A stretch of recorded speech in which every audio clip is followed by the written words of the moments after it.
Greetings, my little subs and subs-to-be. I'm Master Dominic. This is Angel. Hello! And it's my absolute pleasure to welcome you back to Dead by Daylight, where today we will be doing the lore from Tome number 2.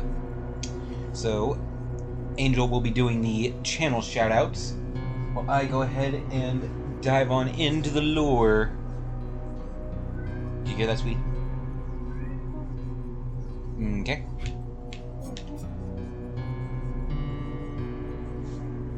Boop.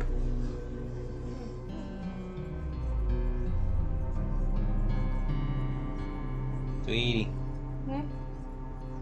Do the shoutouts, please. I'm busy. I was actually taking a look at this thing for Dead by Daylight. Okay, cool. Jane needs a job. Alright. It doesn't look too bad. Cool. Alright, so the first one is All the World is a Stage. Memories of Jane Romero. Jane needs a job. She has a job. She works as a waitress at a local diner. She needs another kind of job, a role, a part, something. Anything to let her know she's on the right path. Anything to let her know she deserves more than a school variety show. Acting is a fool's pursuit, 1 in a billion, her father says. Her grandfather agrees but adds, those who have the courage to follow their dreams have a 99% chance of being that 1 in a billion. Have courage. Courage will put the odds in your favor. Jane loves her grandfather and wants to make him proud, wants to show him he's right. I'll be that 1 in a billion. Mexican waitress speaks in Mexican and English with a Mexican accent. Who wrote this? Mexican isn't a language. Doesn't matter, you get the gist. Her face grows warm with frustration. The accent isn't necessary. Not a language? Why? Mexican. Why the accent? Why can't it just be it's waitress? called Waitress who Spanish. speaks English. Why does the script need the waitress to be Mexican? Why is this important to the scene? Jane stares at the director, trying to understand his needs. It brings flavor. What does that mean? It doesn't bring flavor. It perpetuates a stereotype. Yet, Jane says nothing. She says nothing because she doesn't want to be blacklisted as a social justice warrior. Doesn't want to be called a complaining minority. With a slight Spanish accent, she finishes the audition. Jane shares a beer with her friend Dwayne. Dwayne tells her how a creative executive hired him to be the co-writer of his terrible script, to be the spokesperson of his terrible idea, to validate his insensitive cultural appropriation of an African-American story. The creative executive wants to make a minority film because it's a fad, the quickest way to be recognized, the fast track to fame for a hack. Many writers told the hack his script was wrong on so many levels, badly written, disrespectful, boring, insensitive. Dwayne refused to accept a script that was disrespectful to his cultural heritage, refused to attach his name to a project so the executive could avoid accusations of cultural appropriation, refused to validate an entitled interpretation of a minority story. The executive discredited Dwayne by calling him a social justice warrior, fired him. Jane sighs sadly for her friend. At least the script won't get produced. Dwayne raises a skeptical eyebrow. The hack has a friend with money, lots of money. He'll write, direct, and produce. Entitled hacks with friends in high places. It's how bad movies get made. They toast bad movies. Jane laughs, not because it's funny, because it's true. It's been months. She hasn't worked. No calls, no auditions, nothing. Jane stares at the blank television screen. As a child, she used to imagine herself on television. She doesn't see herself on television anymore. Something is happening. She can't see herself succeeding anymore. She wishes for her shot, her one shot, her 1 in a billion shot, but scripts for her are few and far between, nothing beyond the stereotype. Her agent shouldn't care. He should put her forward for all the female roles in her age range. She can play any female role, lead or support, and yet she only gets auditions for the spicy Latina, or the funny immigrant, or the waitress with the accent, never just woman, American. That's all she wants.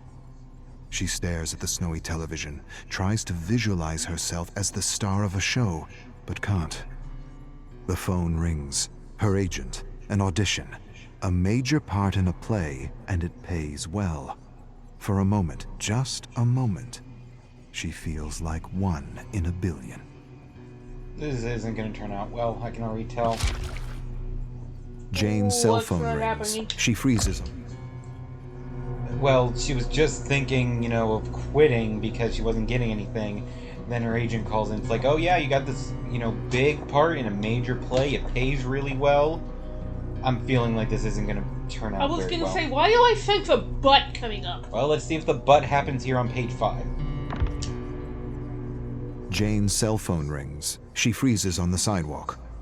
This is it. And she doesn't know if she wants to answer or not. She can't take another rejection. Not for this part. This part is too important. She brings the cell phone to her ear, answers. She hears a voice she recognizes, her agent. He tells her how everyone enjoyed her audition, how everyone thought she was just fantastic. He goes on about something else. She waits for the but, the proverbial but, 1,000 compliments negated by one single, all-destroying but. It doesn't come. She listens to the trivial notes and waits for the polite rejection. Instead, you got the part. She's not sure she heard right. You got the part. She mumbles to herself. I got the part.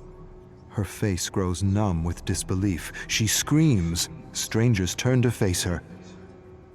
Sorry. Okay, so she did get the part, and it was apparently a good one. Cool. Dwayne helps Jane rehearse at a cafe. They take a break and he tells her the hack is now doing a Chinese story and is desperately searching for a Chinese writer to validate his most recent abomination. Jane laughs. Hacks with money, it's how bad movies get made. She tells Dwayne things are going well with the play. She doesn't have to do an accent, doesn't have to wear a miniskirt or perpetuate a ridiculous stereotype, doesn't have to do all the stupidities she had to do in the past. This is a real gig, a meaningful gig, a gig she can share with her family. She knocks on the table. Dwayne laughs and says it isn't wood. She shrugs. He says he's happy for her and hands her a cutout from a magazine. Open audition for Quick Talk. He says he put in a good word for her. She'd make a perfect host. She thanks him, but the play takes all her time. Too bad. You're the most real person I know, and that's what the show needs. Authenticity. Last rehearsal before opening night, and she's nailed her role despite some last-minute changes to the script. She feels the adrenaline and a great sense of flow unlike anything she's ever experienced before. The director claps after the last line is delivered. He approaches her, tells her he's amazed, impressed, inspired, but he feels her character would work better with an accent. A what? Oh no. The request undermines her, shatters her. Why? I don't understand. For giggles. It would be fun. The character doesn't need an accent. The character is fine without an accent. But it would add comic relief. Comic relief! That's what she is to this director, to the producers, to this industry. Comic relief. She stares at him, waits for him to burst out laughing, waits for him to say he's joking, waits for an apology that never comes. She sighs and feels the strength of her ancestors coursing through her veins, a strength that won't allow her to sell out, a strength that won't allow her to perpetuate a hurtful image of what it means to be an American. She shakes her head at the director. Find a comedian, asshole. She storms off stage. Those who follow their path beat the odds, even if the odds are 1,000,000,000 to 1. Bullshit. So that was the big kick. He threw in the accent thing in the last minute, because he knew if he said that at the start, she wouldn't go for it. So he waited until opening night and was like, well, can you do an accent with your bit? And she's like, fuck off! Oh my god, I hate stereotypical. Yeah. Okay, now the accompanying video.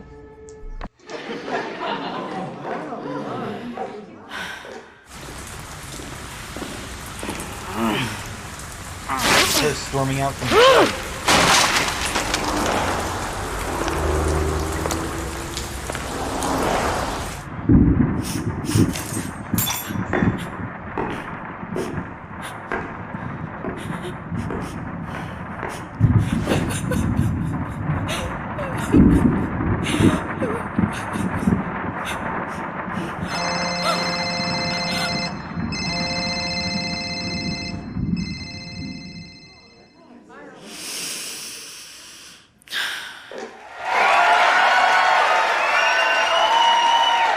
Okay, that was creepy.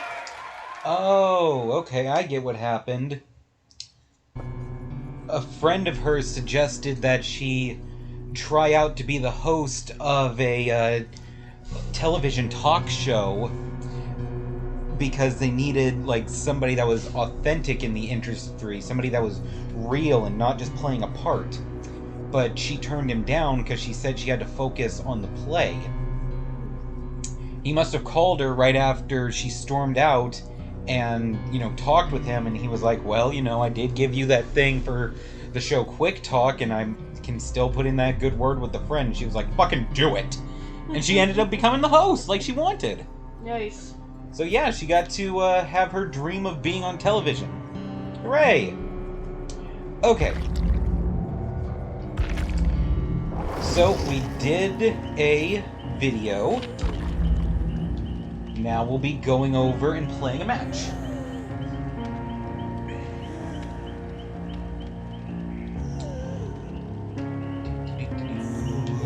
Another survival match.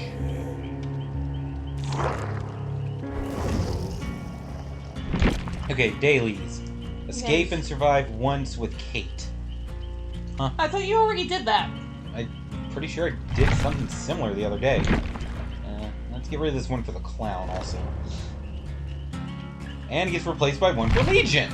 Who I have even less work with. So yeah, fuck me, I guess. Moving on. Alright, where's Kate Denson? Oh, here we go. Alrighty. Prepare a total of 2 generators while cooperating with other survivors. Alrighty, I can do that. Interesting. Yeah, I definitely did this the other day, because I remember complaining that I only had level 1 deja vu for her. Yeah, I think I remember that. So I just happened to get the same daily for Kate. Okay, Fun. so let's load it up. We'll do a survivor match, and then we'll head back to the Tome to read the 2nd chapter.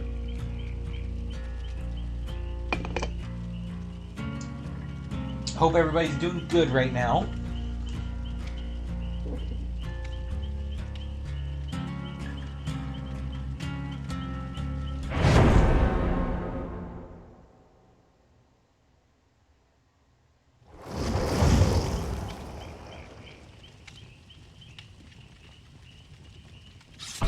I'm ready up. Jeez, a level 23 Jake and a level 13 Quentin. Quentin!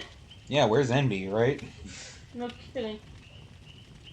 I can't believe she's not here.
Whoa, what the fuck? I hear a huntress. What? I don't know. It was like my character just bounced around the map for a second there. Friggin' whiplash with that shit. Huntress!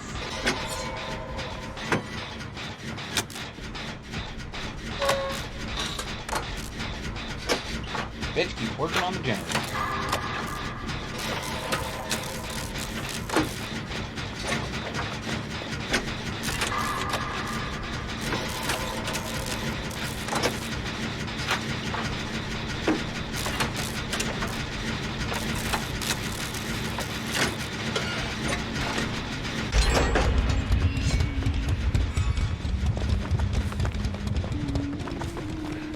Oh, close.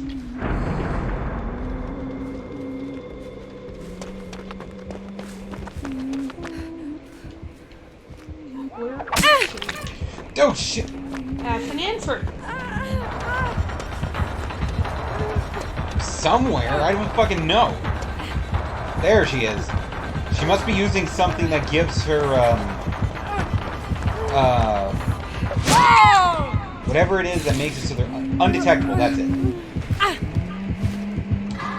She must have had something equipped that did that, and just made it so we couldn't see or hear her. And she just took aim at me and friggin' winged me. Well, you could hear her. I mean, her melody at any rate. Yeah, but I couldn't hear the heartbeat, and from that range, I definitely should have been able to. So yeah, she's got something going. Let's fight her. Oh shit!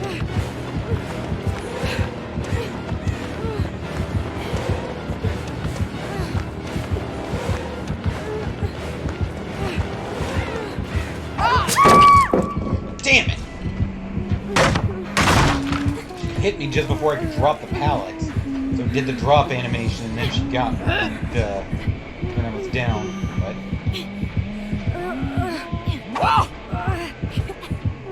Bullshit! That was close! What? She hugged an axe across the map and nearly hit someone. I can see them because I'm like down, so I can see where the other people are. I saw where that axe landed and just about took out the guy's head. Jesus, we got a pro-level huntress here that can do like across the map friggin' attacks. Okay, now I'm doubting if she had something to make her undetectable. Because I'm starting to think it's entirely possible she might have just gotten me from like a bajillion miles away.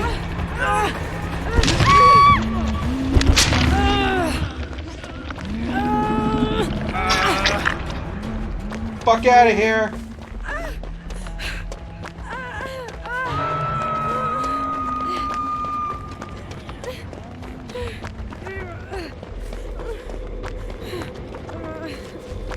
Just fucking all the way off over here.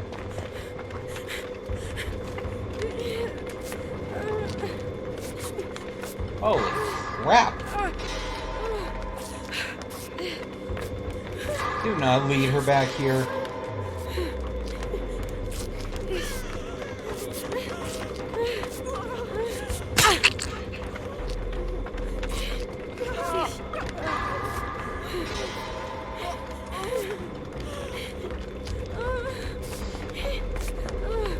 Great, she has a perk that will drain our healing if we stop healing. So you can't just, like, partially heal and keep going. Good lord. Wounded healer. Heal others' fibers for a total of 50 health states while you yourself are wounded. Oh yeah. Why do I keep stuttering? What the fuck? I don't know. There could be a glitch. Yeah, something's going on with the connection on this match.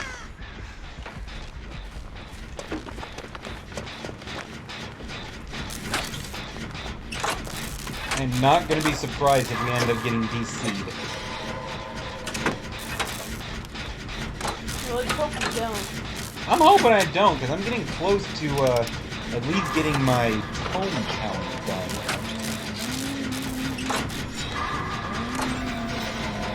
I say as it leaps.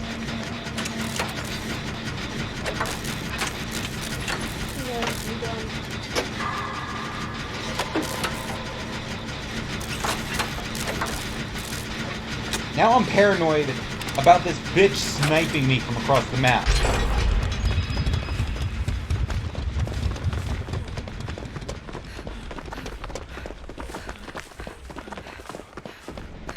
I can't say I blame you for that. Yeah, I saw her nearly do it to another dude. Like, damn. Yeah, that would be sick.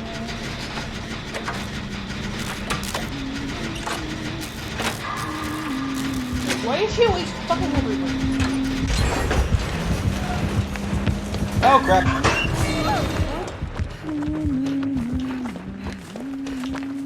Okay, she snagged the chick in the locker. I'll take that one. Take it straight to the bank. And book out of here. Crap, she's after me. Oh shit! God damn it! I don't think she likes you much, dear. Friggin' sniper-ass huntress bitch over here.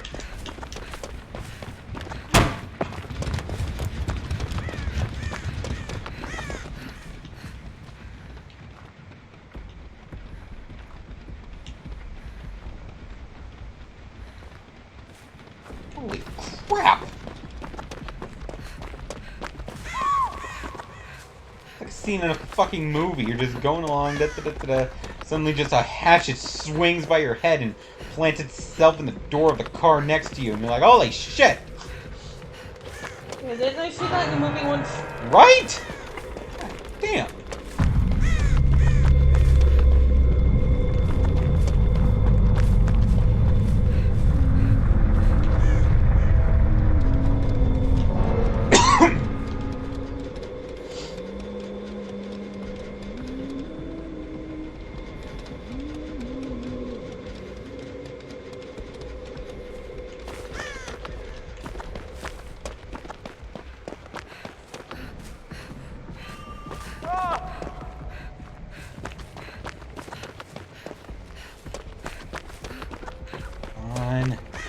Trying to find the last gen. I'm looking out for lights, but all I'm finding are gens that are already completed.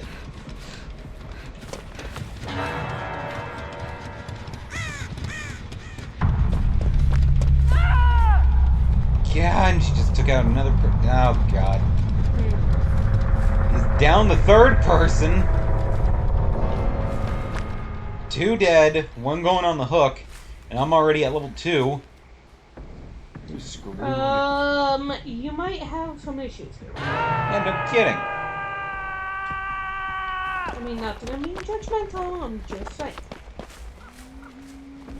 Things might be a little difficult.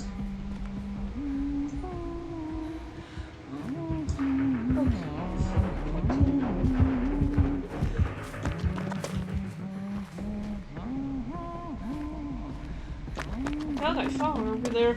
You certainly did. Oh, and there's a generator. Wonderful, wonderful. Well, hey, you found one, so... Yay? Oh, crap! Oh my god, where did that hatchet come from? Friggin' mile away! Trying to... Leap. Oh, fuck me! You just fell for that trick. Yeah, the end.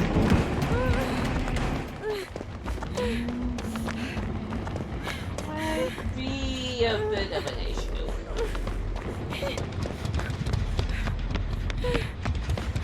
Wait, I thought there was a gen in there. That one was done. No, it was done. I completed that one myself.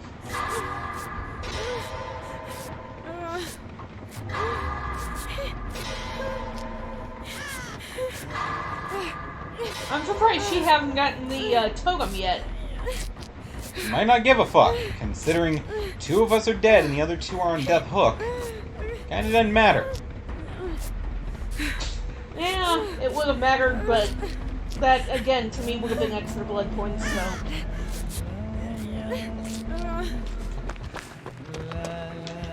Fuck the other way. Other way, other way, other way.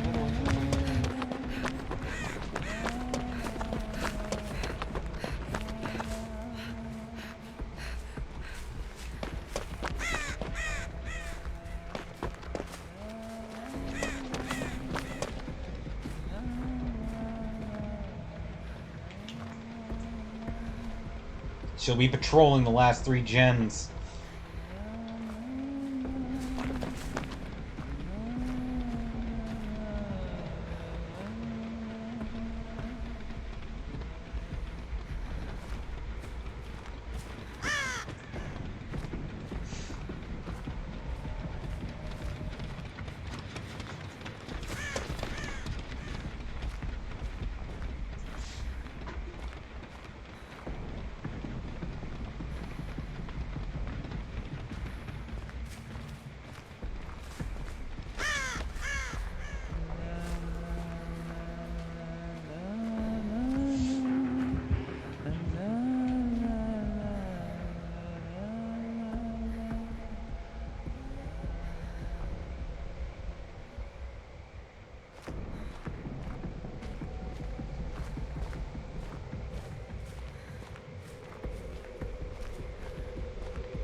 Fuck me!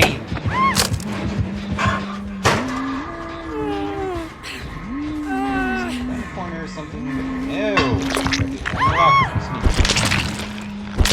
Well, she could have been trying to get hit for hatchets, so it's the only place you can get to the locker! Yeah. Anyway. And there's the Quentin, so he must have hatched out.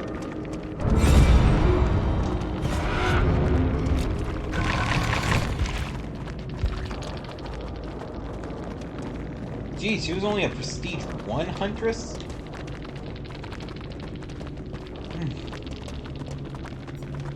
Okay, let's cash in that mission. And collect my Rift rewards.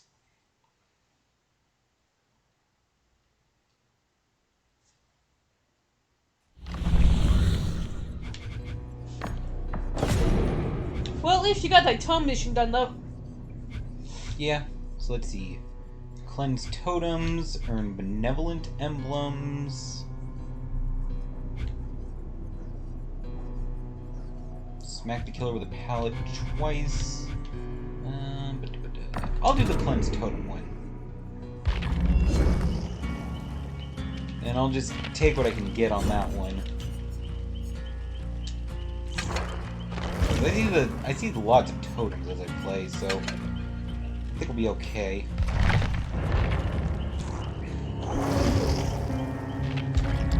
Okay. So I'm gonna do a quick bit of leveling for my killer.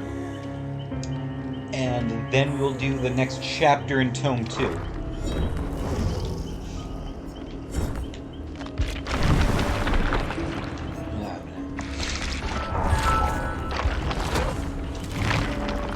Trying to get Nurse up to Prestige 3 to have full access to her perks for everyone.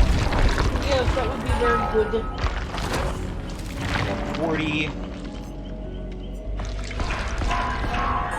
Yeah, because the Nurse's Calling is part of Angel's killer build.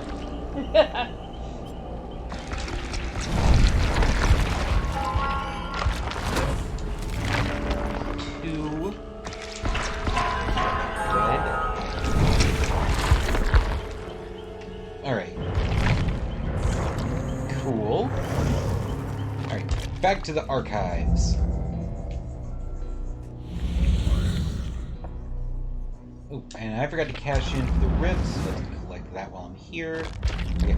And compendium. Book 2, Chapter 2.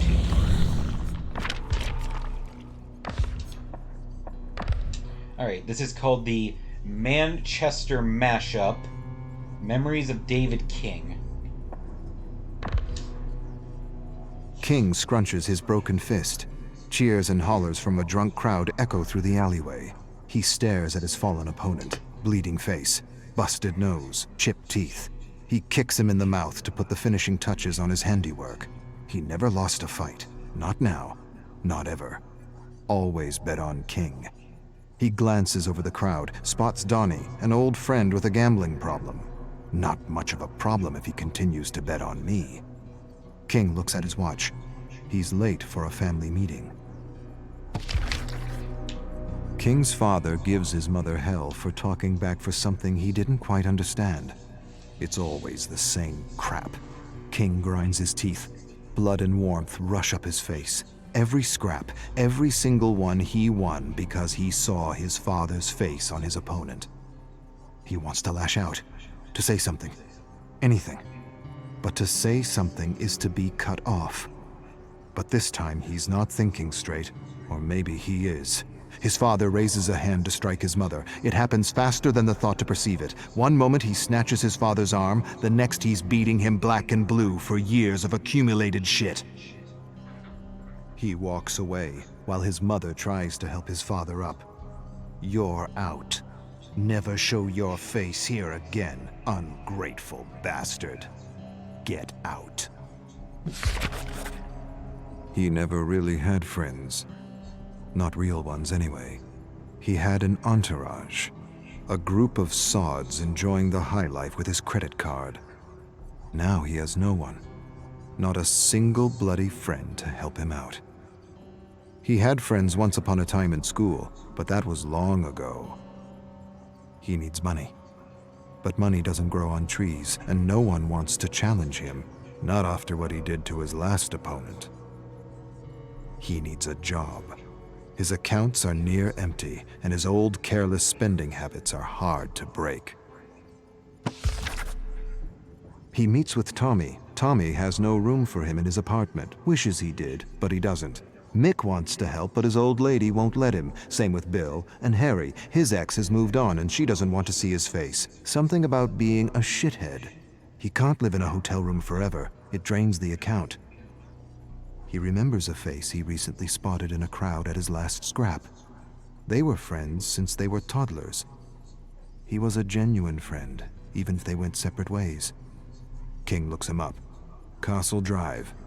He hails a taxi. King hasn't felt real in a long time.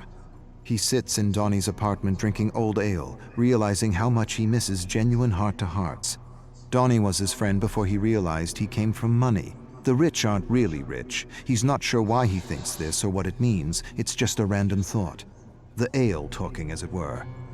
Donnie says he can stay until he figures things out. He's not sure when that will be. It doesn't matter. A sudden rap at the door startles him. Donnie stands, opens the door to reveal a few men in black leather jackets. Muscle. King doesn't hear much. What he does hear, he doesn't like. Donnie owes money and can expect a bundle of lead in the face if he doesn't pay. He laughs when he returns to the kitchen table. It's your fault, King. I don't know who to bet on anymore. King lost his last 3 jobs and is going back to what he does best. A challenger steps into the circle in the dimly lit alley, double his size, massive. King doesn't care. A head's a head. He'll go down like the others. Crowd calls him the Ghetto Masher. The Ghetto Masher glares at him. The ref spits out rules he's heard 1,000 times. King stares at him and sees not his father, but his opponent. A bell sounds. With a bestial snarl, the Ghetto Masher lunges. King evades a wild blow that would have ripped his head off. He feels strange, unresponsive, confused. Donnie screams at him. He glances at him as he receives a massive fist to the skull. black swirls across his eyes. He doesn't remember the thud against his skull. He doesn't remember his legs buckling. He doesn't even remember collapsing in a pile of festering garbage. He only remembers waking up on the couch in Donnie's apartment. He's lost his edge, his anger, his rage, his hate.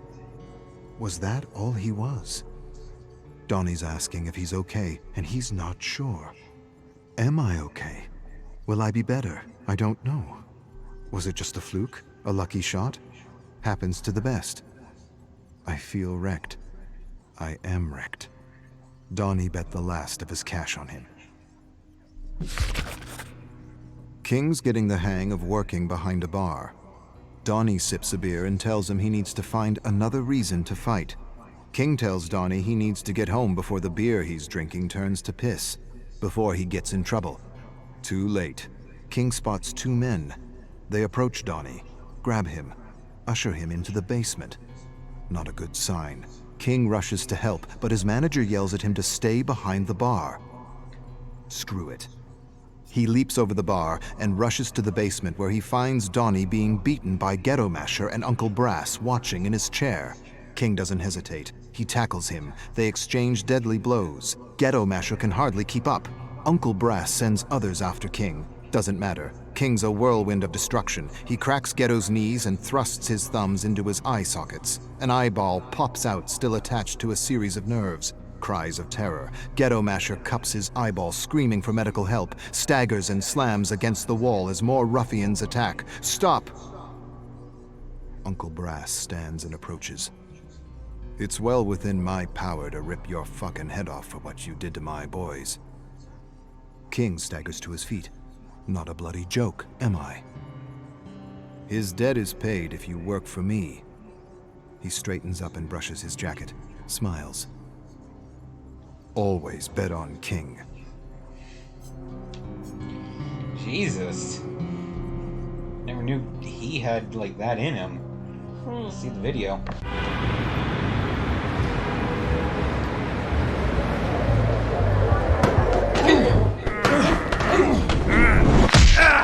Whose book is this?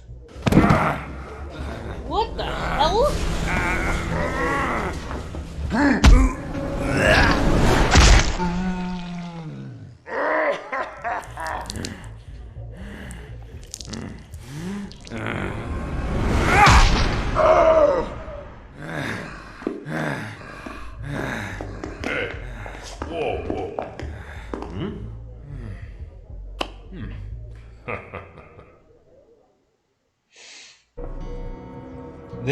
That story was from David, talking about how he was a back alley fighter because he came from money, so he didn't need a job, but he needed an outlet for his anger because of his abusive father who would beat him and his mother.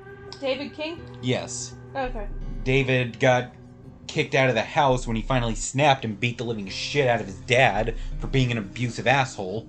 And beating him and his mother. Yeah. And then he was in and out of hotels until he went to stay with his friend Donnie. Donnie owed money to the local mob. Oh boy. So David did his best to try to help him out by being a fighter and having Donnie bet on him. But he had exhausted all his anger toward his father in all his time since he left the house. So he didn't have that kind of fury to back his fists like he used to, so he lost. He had to get a legitimate job, and Donnie still owed a crap ton of money to the mob. So when they picked up Donnie to kind of, pretty much beat him to death for not paying his debt, that's when King found his fury. Donnie was the only person who actually gave a shit about him without his money. Oh. So seeing his only friend in the world getting attacked, he lost it and not only beat the hell out of the person who beat him in his last match, but multiple other fighters as well without missing a beat. So when the mob boss saw this, he basically told him, "I'll call off your friend's dead if you come work for me." Oh boy. So King became another one of his hitmen, or, at the very least a fighter, because he saw he was better than like 3 or 4 of his other guys combined. I mean, you do what you gotta do in this world.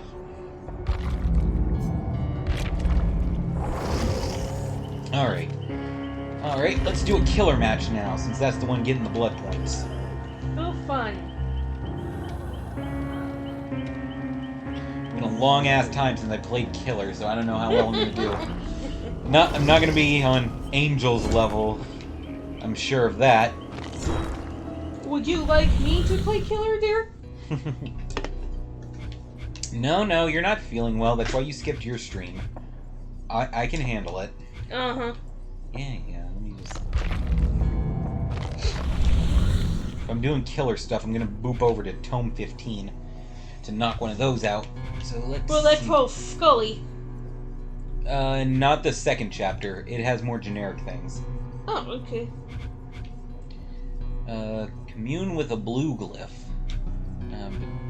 Oh yeah, and that will open some survivor stuff I can do. I've never seen the blue glyphs. Okay. You didn't want to do the memory shard one? Wasn't there one in the second or in the first chapter with the memory shard or something? Well, this one will be better because if I complete this one, it'll open up a survivor mission, which will get us to the next chapter. And then that will also open up this other survivor mission, so I can get those done, so I can actually make tome progress. Okay. Yeah, and then that'll let me start moving through these missions here in tomes, in the third chapter of this tome, and get more rift points, which in turn will get more blood points to level up our stuff faster. I just gotta figure out what the hell a blue glyph mission is.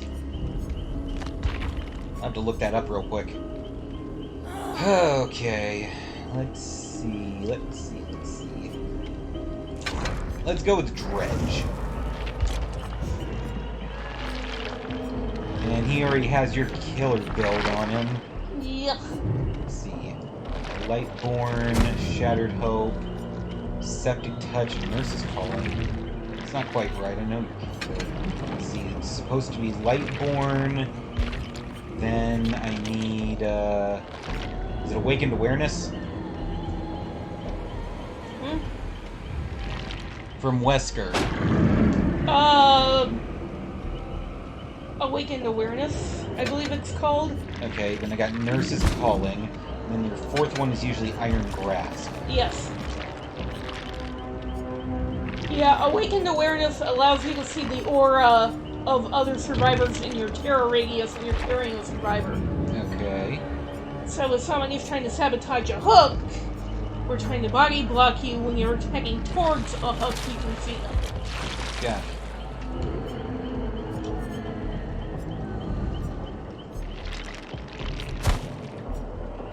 Damn, he doesn't have Iron Grasp. That could be a problem. A little bit. So I'll just have to stick with Septic Touch. Or I can go with... Yeah, I'll go with Agitation. Move faster while carrying a body. That should make up for Iron Grasp.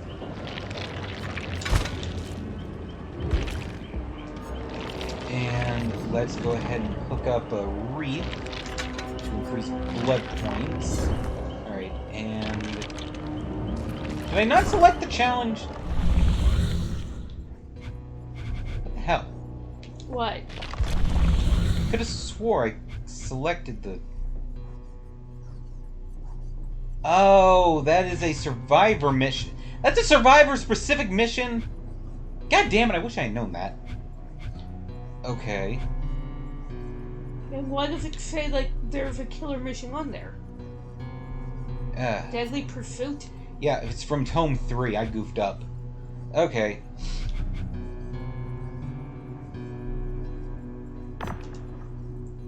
Okay. This one can be applied to killer. Blah. I'm dumb. Okay, moving on.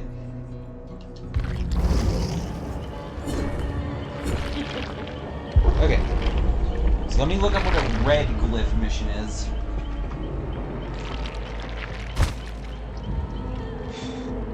Again, I gotta make sure I know what the hell I'm doing. Fortunately, since it's gonna be a glyph mission, that means that since I'm playing as killer, it's gonna be easy as shit. I can run around the map freely without having to worry about anything.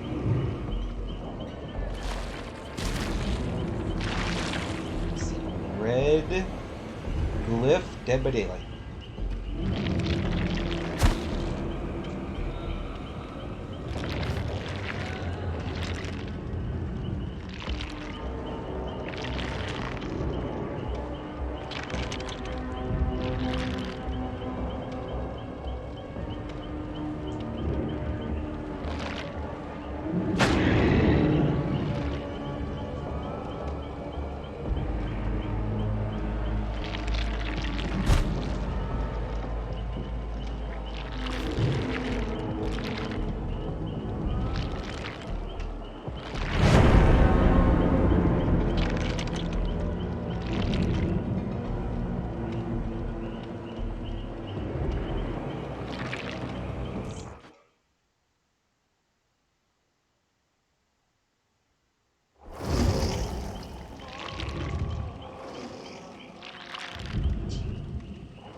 Okay, it looks like there's nothing special about red glyphs.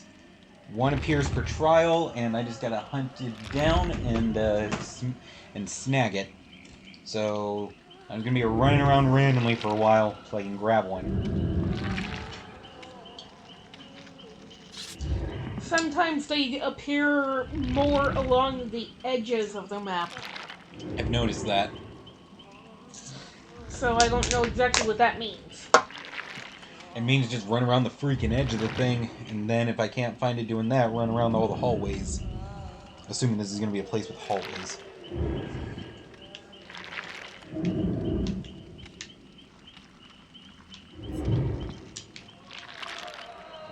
Hello everyone, how are you all doing today? No, God! Stop it! Turn around! No! Turn around! No! Turn You will around! look at me! Look at me! Look at the demon turkey! Stop it! Never! I didn't need to do that the entire match. Pecking order! Like when I do, when I oink when I'm playing pig. I can't do that voice forever, it kills my throat.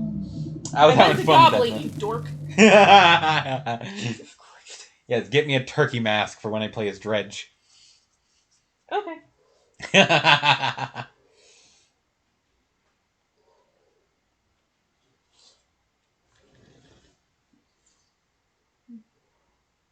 Kibbles, what are you doing?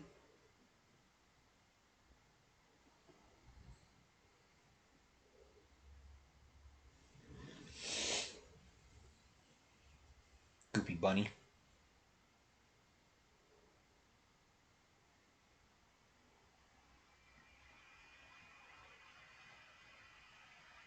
Can you check on her? I think she's chewing on the carpet again. Oh, no, wait. She's playing with her pellet ball. Never mind. Does it have pellets in it? I don't know. I didn't give her any.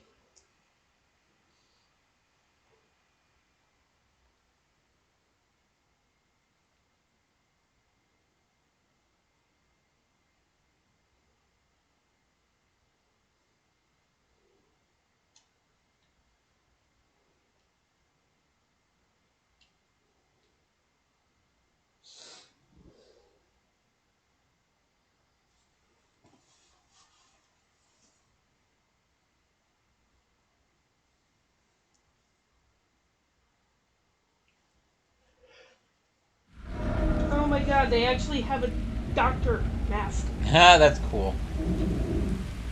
Unfortunately, it's really fucking bugs. Damn. I have one for Scrapper. Okay, everybody, ears open. Okay, I swear I just heard something.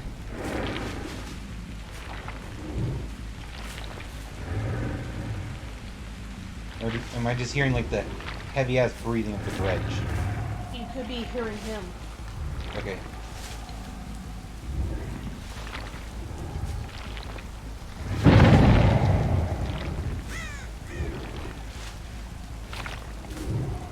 Oh, shut the fuck up over there. Trying to listen for tears in reality.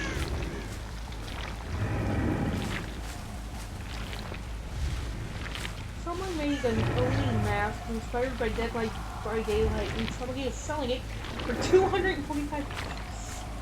I believe it. Way too damn much for a mask. You're not wrong.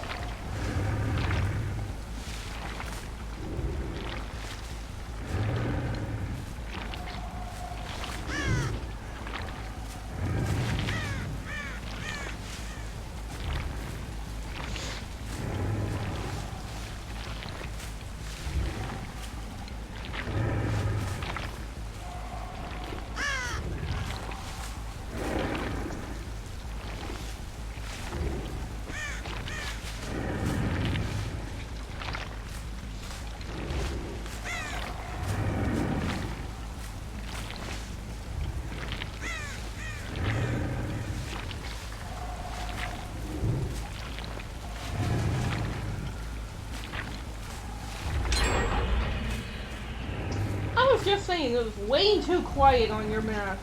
Mm-hmm. You can get a Huntress map for $60 from eBay. Well, Which, incidentally, is not bad. Not great, but not bad.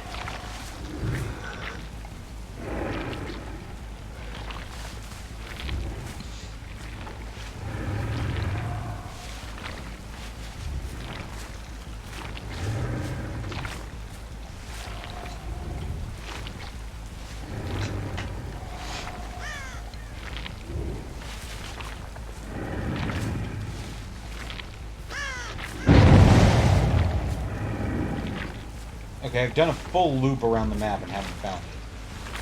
I'm gonna have to start searching the interior.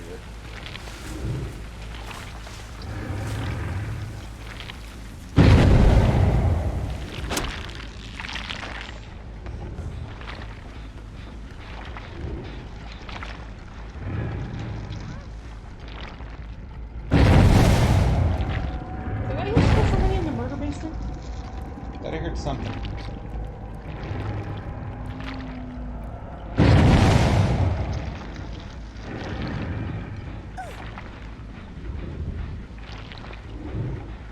Okay, I heard something.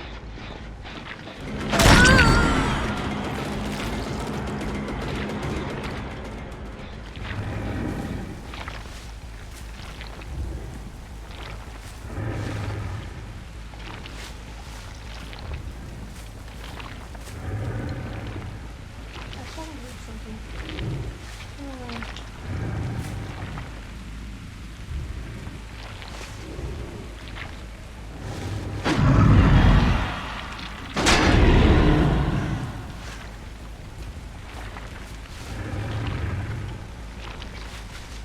Okay. I must have looked up. I apologize. It's okay.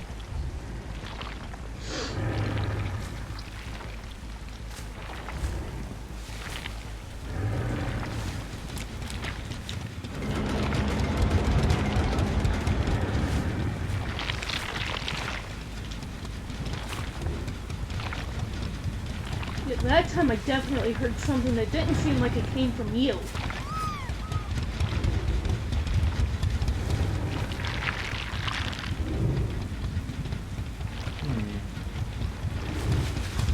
I don't get this, dude. I think that might have been Dredge, like just a goofy noise from him falling down. Yeah, I just don't know if he's the right one for glyph missions since he makes that kind of noise. Yeah, maybe.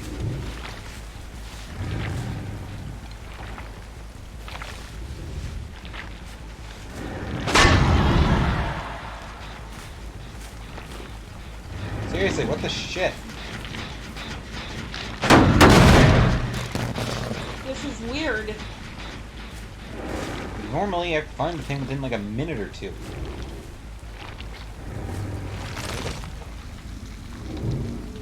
That time I definitely fucking hurt something.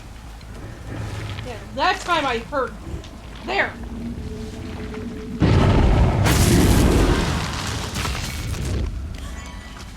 Whoa! What the? Look, I saw somebody! Okay, now time to start playing the game. Damn it. Aggravating. Lovely flashlight you have there.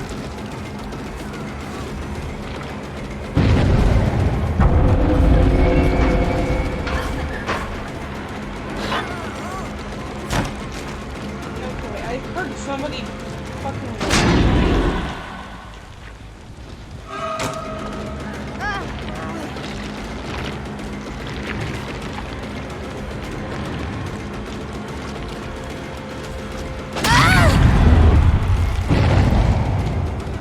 Ooh.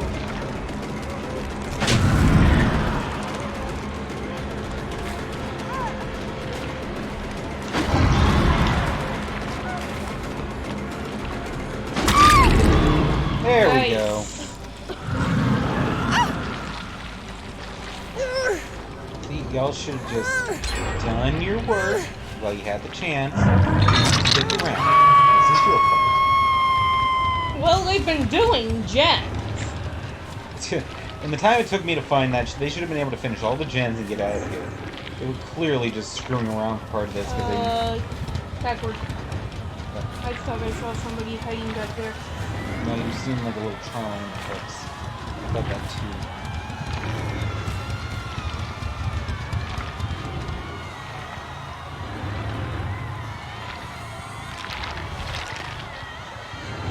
Yeah, these disembodied voices I should live without.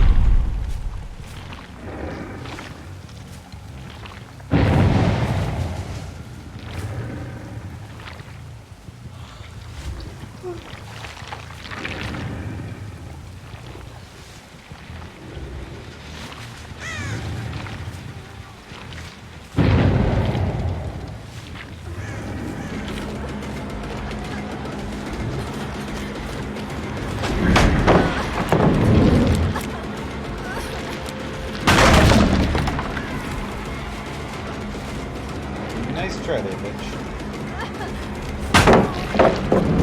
Okay, credit on that one.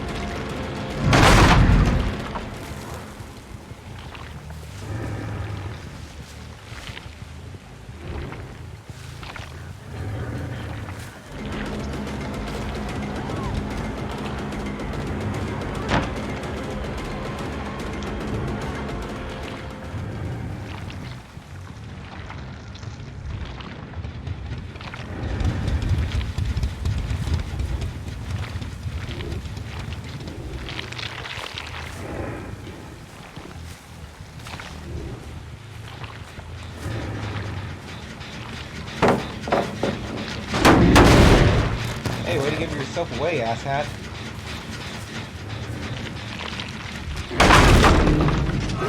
Waste a pallet.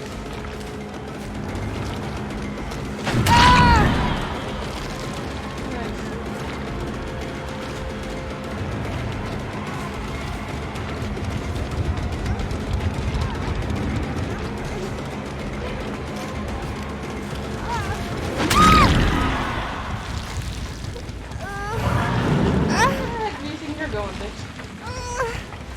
Come along, come on.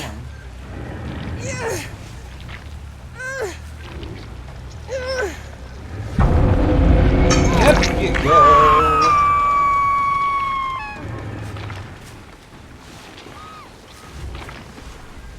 God, same person I caught before, too. Yeah. Bad luck for them. Yes, but...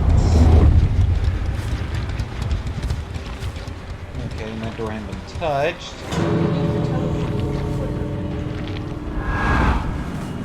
No, I can't. There's no lockers near it. The nearest one was only like 8 feet in front of me. That did not help at all.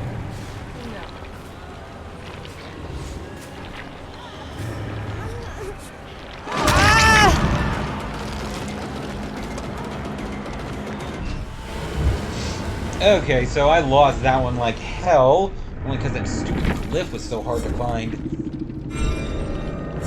So, oh well, the entity can, go on a fucking diet. But at least now you can play a match with him and actually, Yeah. not have to look for. Well, I have to find 2, so I have to do that one again. Okay. But we do a match and then we do a video, so video time.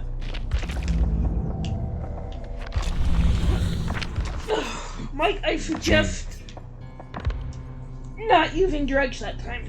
Maybe, we'll see. Okay, Ascendance, Memories from Herman Carter. If I remember correctly, that's the Doctor. name. Yep, the Doctor. I'll stand. Imbecile. That's what he calls Professor Blanchard. The imbecile is choosing 2 students to lead a research assignment in an abandoned farmhouse. Carter knows he's going to be selected. He's the best in the neuroscience program. The best at the Leary. The Leary. It could only be the Leary. The Leary or the Allen. 2 institutions with a history of working with the government to push the limits of psychology beyond the code. Not beyond the code, despite the code. The papers coming out of the Allen amazed him, captured him, inspired him. Had he been Canadian, it would have been the Allen, or what many called Ravenscrag. The experiments they conducted were brilliant, cutting edge, mind-shattering. He wishes he were a student in the 50s studying under Lord Crag, the nickname patients gave the genius at Ravenscrag. Lord Crag returned from the trials with ideas, not cautionary tales, not disgust like the other bleeding hearts who condemned the doctors who would anyway be smuggled into his country and be given the highest positions in government in exchange for their discoveries. Lord Crag took the experiments he had heard about to the next level, and Carter hopes to do the same. But not with this professor, not with Blanchard, Dr. Bleeding Heart Blanchard. He has no idea what real power Tell us how is. you really feel about the guy. Real power is freedom. True freedom. Freedom beyond the limits of ethics and morality. Carter's leading the research assignment with another peer. The challenge? Secure the secret word through the good doctor, bad doctor interrogation technique put forward by some other bleeding heart imbecile at some other institution. He's bad doctor with a code, a list of do's and don'ts the imbecile gave him. Very limiting, too limiting, self-limiting even. How is he supposed to secure anything with these limits? Surely he realizes how futile the experiment is with this code. Nevertheless, he tries.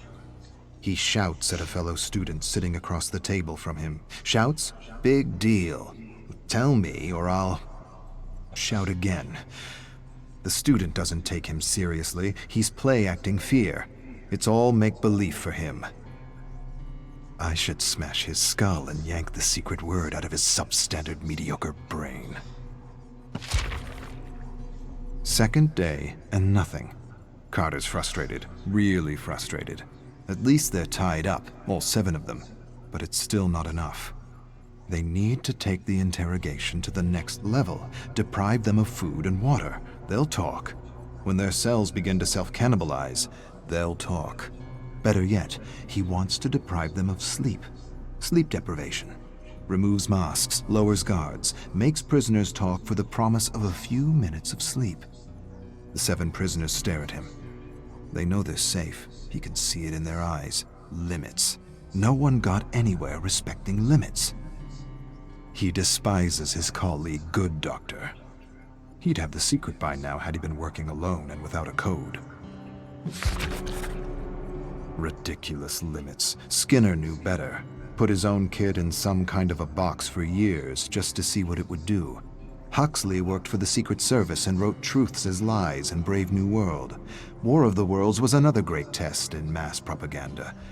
The power of the radio to induce fear and anxiety in an unsuspecting audience. the power of fear and anxiety to inspire silence and indifference and create perfect consumers, ethics, morality, limits. For sheep, not shepherds. Carter feels anxiety unlike he ever felt as he watches Good Doctor interrogate one of his classmates. He approaches him from behind with a piece of wood, something he found on the ground, raises the makeshift club. Before he realizes what he's doing, he pounds the Good Doctor's head. Pretend fear becomes real fear as his fellow students stare at him in horror. No more Good Doctor. No more rules. No more limits. Except the limits of his imagination. Carter ties a student to a chair. Warm blood drips everywhere. He twists pieces of flesh off his face. The sheep look away, but never up. With terrible moans and squirms, he gets a secret word from each and every one of them. New, Reich, Horizons, Fourth, Bird, Kill. His classmates beg to be released. They sob and agonize in their chairs. They plead the experiment is over. You have the words. You win. We're done. Carter smiles. He's still got a few days. A few more days and a few more experiments to run. Could put his career at risk. But he's got the Good Doctor to take the fall. I'll take what I learned from Lord Crag and lobotomize these imbeciles and manipulate... No, not manipulate. Manufacture. Yes, manufacture reality. Music blares. Eyes are kept forced open with toothpicks. Carter piggybacks a looping song with an inaudible subliminal frequency to evoke fear, anxiety, and discontent. He experimented with the loop on his parents, always caused a fight between them. He doesn't remember where he got the loop. He first read about the subliminal frequency from advertisers. Advertisers deny subliminal loops work. Of course they do. Advertisers deny they use subliminal loops. But they do. They use them, and they work. They must. They must because peace and contentment is our natural disposition. War and discontent needs to be instilled, enforced, manufactured, repeated over and over again until it's the main script in the collective consciousness. Paperclip, Bluebird, MK Ultra, MK Delta, MK Search. They were all necessary. Lord Crag had the right idea, good instincts. So did the Black Sorcerer and the Dirty Trickster. They inspired all the goodies he brought with him in his bag. Music, drinks, drugs, lots of drugs. For a moment, just a moment, he hesitates. He'll probably go to jail for a long time if he uses his goodies. But being free, being truly free for a few days, is worth a lifetime of imprisonment. But I won't get caught. Good Doctor will. Carter wonders if he can remother these sheep. Remother, he loves the term. He wishes it was his own, but it's not. Shock them with electricity and expose them to endless images of death, chaos, and destruction. Traumatize the brain, empty it, lobotomize these subjects to remother them with new personalities. He wonders if he could remother these sheep into wolves. Get them to kill each other. Better yet, turn these good, law-abiding students into serial bombers. He rips the plug out of a lamp, splits the wires, peels the wire, places the exposed wire into a student's mouth, slowly approaches the socket, taking in his terror, plugs it in, screams as he remothers this exemplary student. A putrid smell of burning hair and skin reaches his olfactory receptors. There's another stench. Imbecile soiled himself. Carter laughs. He hasn't been this stimulated in ages. To be free. To be truly free. Carter hasn't had this much fun since he first tried to transplant a mouse brain into a rabbit. A week isn't enough. He wishes he had more time. He needs more time. There are new avenues within the mind to explore. Too many avenues, not enough time. He wishes he had the tools to operate on their brains. There are knives in the kitchen. Good work. Not surgical precision, but good enough. He's read about a gland in the brain that looks like an eye, a gland that supposedly secretes DMT, a kind of mystical drug. He wonders if he can extract it from a living subject. He wonders what a good dosage of human DMT does to a test subject. Carter unties a rope. He's going to release Good Doctor. He's pumped him with drugs and programmed him with new thoughts. He believes the other students are Russian spies that need to be executed for national security. He unwraps the rope and places a screwdriver in his hands. He changes his mind, removes the screwdriver, replaces it with a fork, changes his mind again, replaces the fork with a spoon. He's never seen a spoon used to kill a human being. He backs away from Good Doctor, who is lost and confused, remothered. He says a phrase. The moon is down. Confusion becomes clarity as Good Doctor stands and approaches the Russian spies with a spoon. Brilliant. Bleeding Heart Blanchard returns to the farmhouse with a group of men Carter's never seen before. They look like government men. He suppresses a smile and tells them Good Doctor got out of hand, took things a degree too far. He barely got out alive. Blanchard tells him to shut up. His tone is different. He doesn't sound like an imbecile. We taped the whole thing. Carter exchanges a look with the men in black suits. He doesn't understand. The imbecile enters and does the unexpected. He stares at the barely breathing student unperturbed. No fear, no panic, no emotion, nothing. He grins and mumbles something to himself in German. He turns to Carter with a smile. His smile turns to a grin when the men in black suits handcuff and arrest him. Blanchard whispers, "Looks like you had your chance to make merry hell and took it. The cuffs are just for appearances." I don't understand." "Yes, you do. You understand much more than the others. Welcome to MK Awakening." Oh, shit. That Dr. Blanchard was just playing the part of a good man trying to, find the next generation of doctors. He was a German Nazi scientist trying to find more people to recruit to his cause. And he found Carter, the doctor.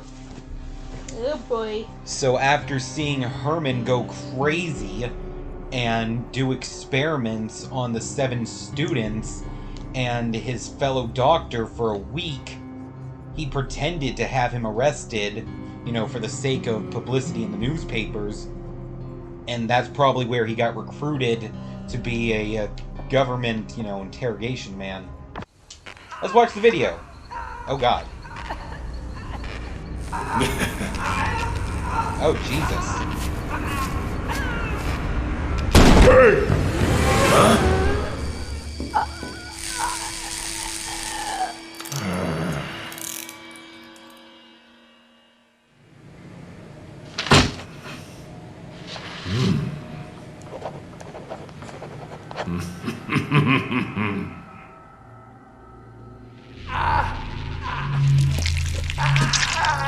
Oh, God.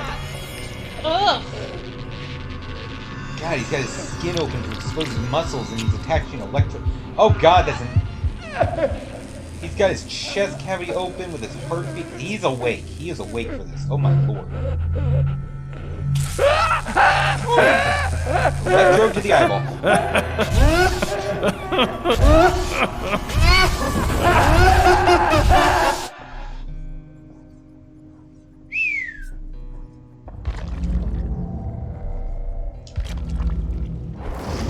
Okay, so that just happened. Yes, it did. So he tortured Herman. Did I get that right? Or No, Herman was the one doing the torturing. He was torturing the guy who was actually a Nazi. No. Unless I missed something. Okay. From what I gather from this, Dr. Blanchard was pretending to be, as they called him, a bleeding heart. A good man trying to in trying to progress medicine while staying within the bounds of morality. Yeah. Okay.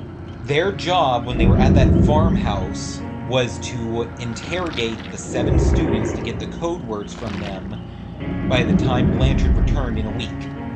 They would have the good one and the bad one. Obviously, Carter was the bad one, and his co-worker was the good one.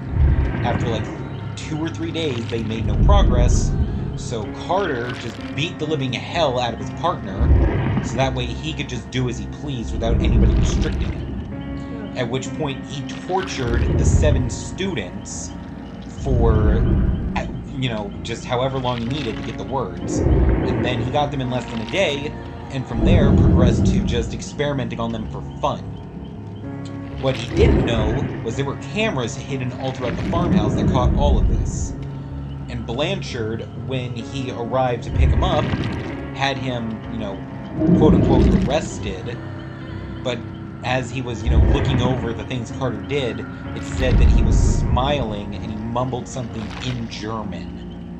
Which gives me the implication that if he was happy about all this, and he is apparently a high-level, psychological doctor, then that implies to me he was a German Nazi scientist. Or at least somebody or at least somebody who was a scientist, whether he be Nazi or otherwise, wouldn't matter. He was a psycho. Yeah. I would go on the assumption that he was not a Nazi, but, moving on.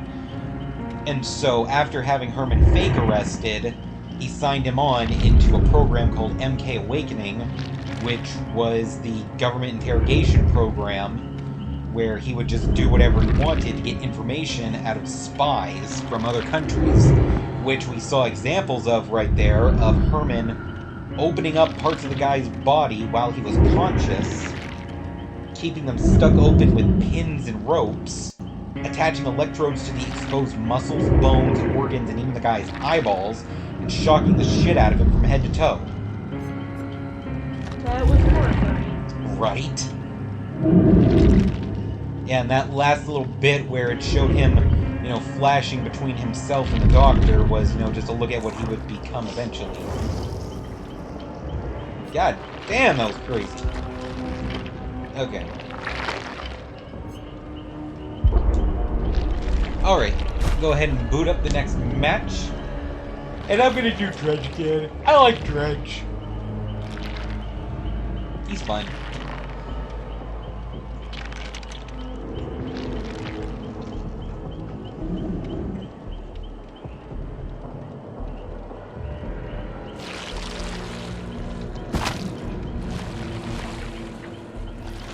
Hope everybody's doing okay this evening.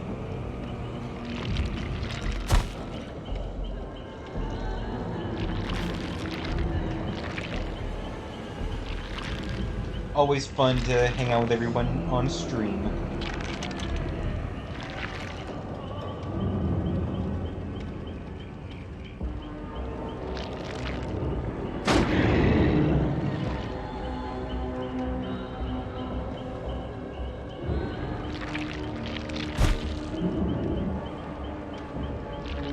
Come on, it said that you get bonus blood points for playing killer. That means there aren't that many killers active right now. Hurry up! Ugh, God. There it goes.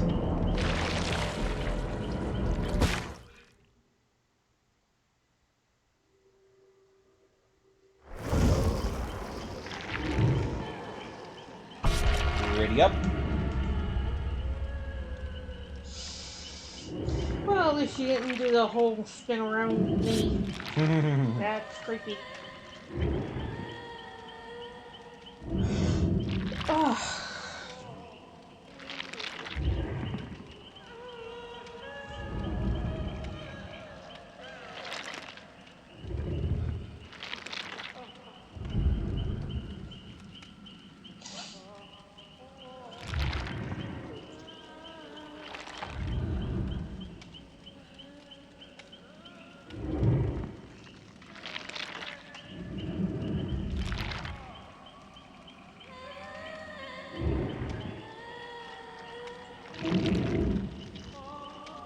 Man, they sure are taking their sweet-ass time.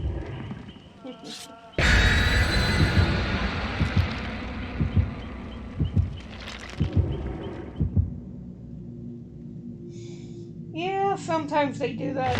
And it's annoying. Okay, what if I statue?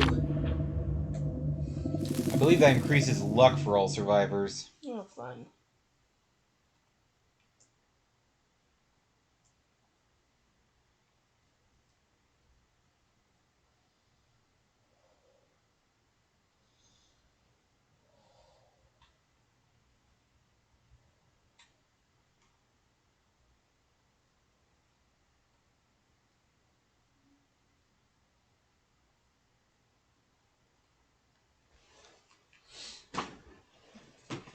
Okay.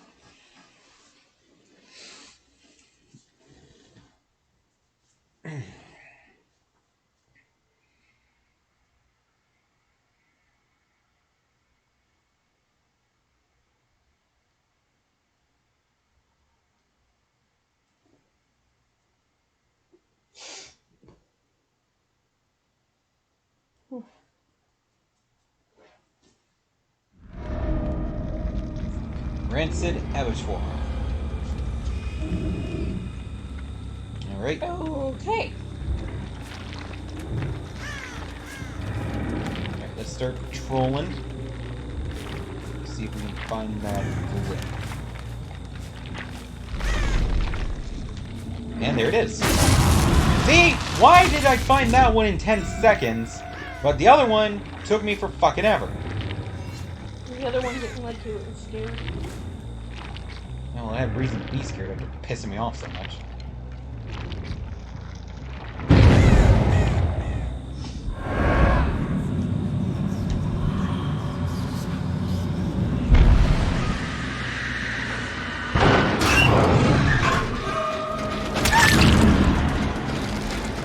Very nicely done.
Yep, no.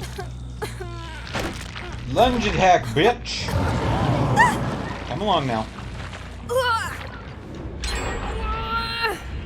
We're on a farm and this little piggy's going up on a hook.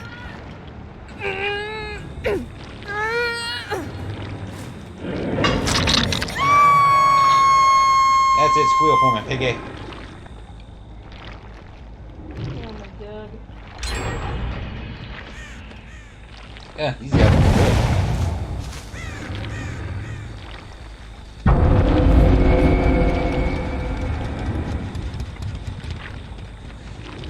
They're finishing gens super fast.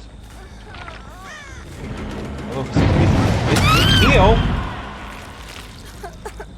Yeah, cool, cool. I'm in the basement. I'm not. Have fun.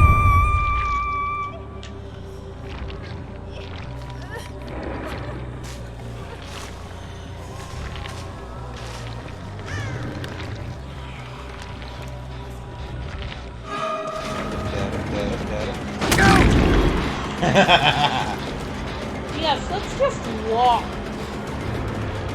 He was hoping that I didn't see him. That's not gonna end. That will not end badly. Damn! Go, go, go, go.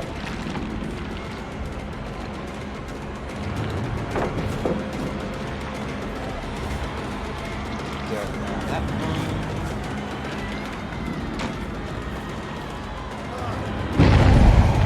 Ah! Got him!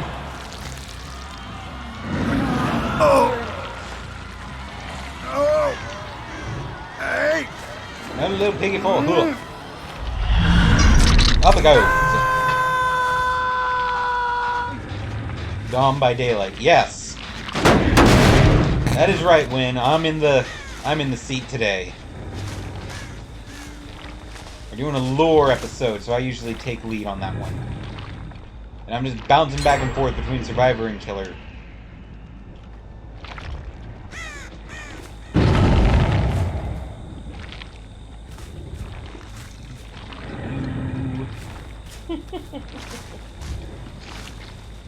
Okay, so none of the remaining generators have any work done.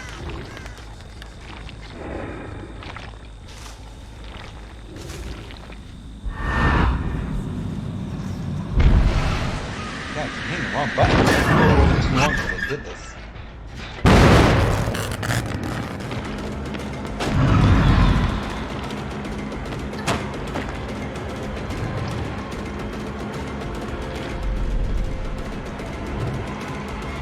Oh, it blew up when they ran, so there's nothing for me to do. Yeah, there's it. It's dumb. They must have still just gotten their first skill check when they spotted you and started running.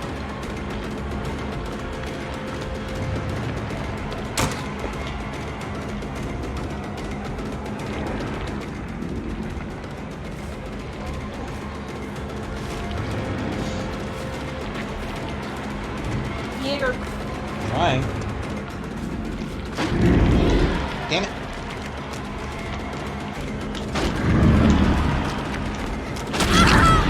There we go. Nice.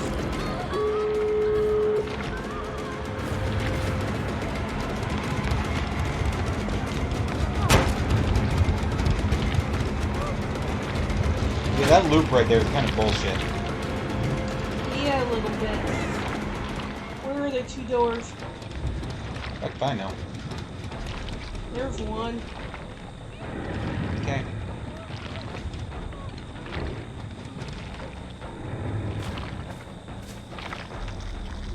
And then that yellow block.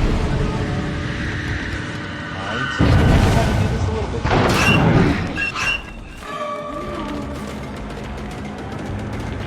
Really?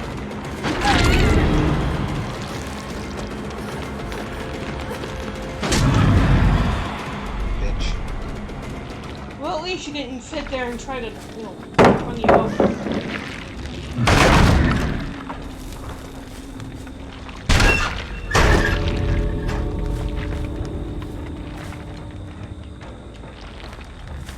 Yeah, fuck off.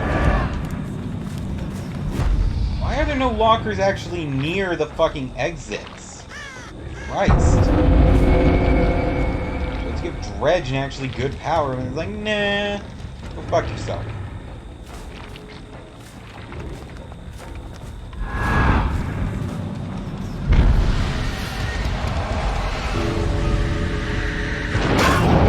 Well, some of them are more randomly placed. There she is.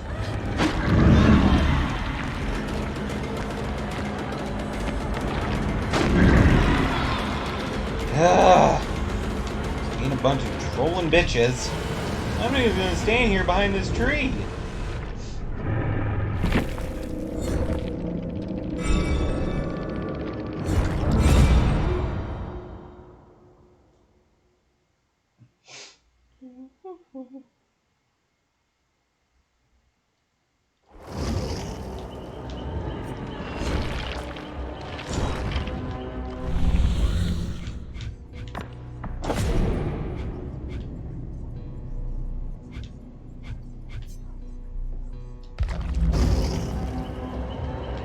Okay. Don't get mad.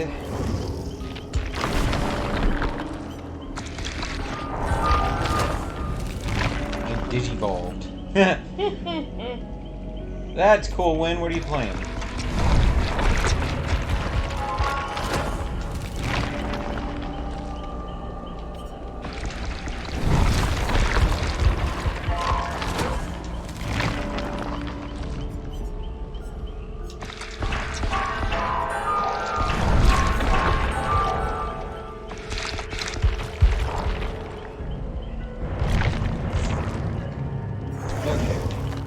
Next section of the archives.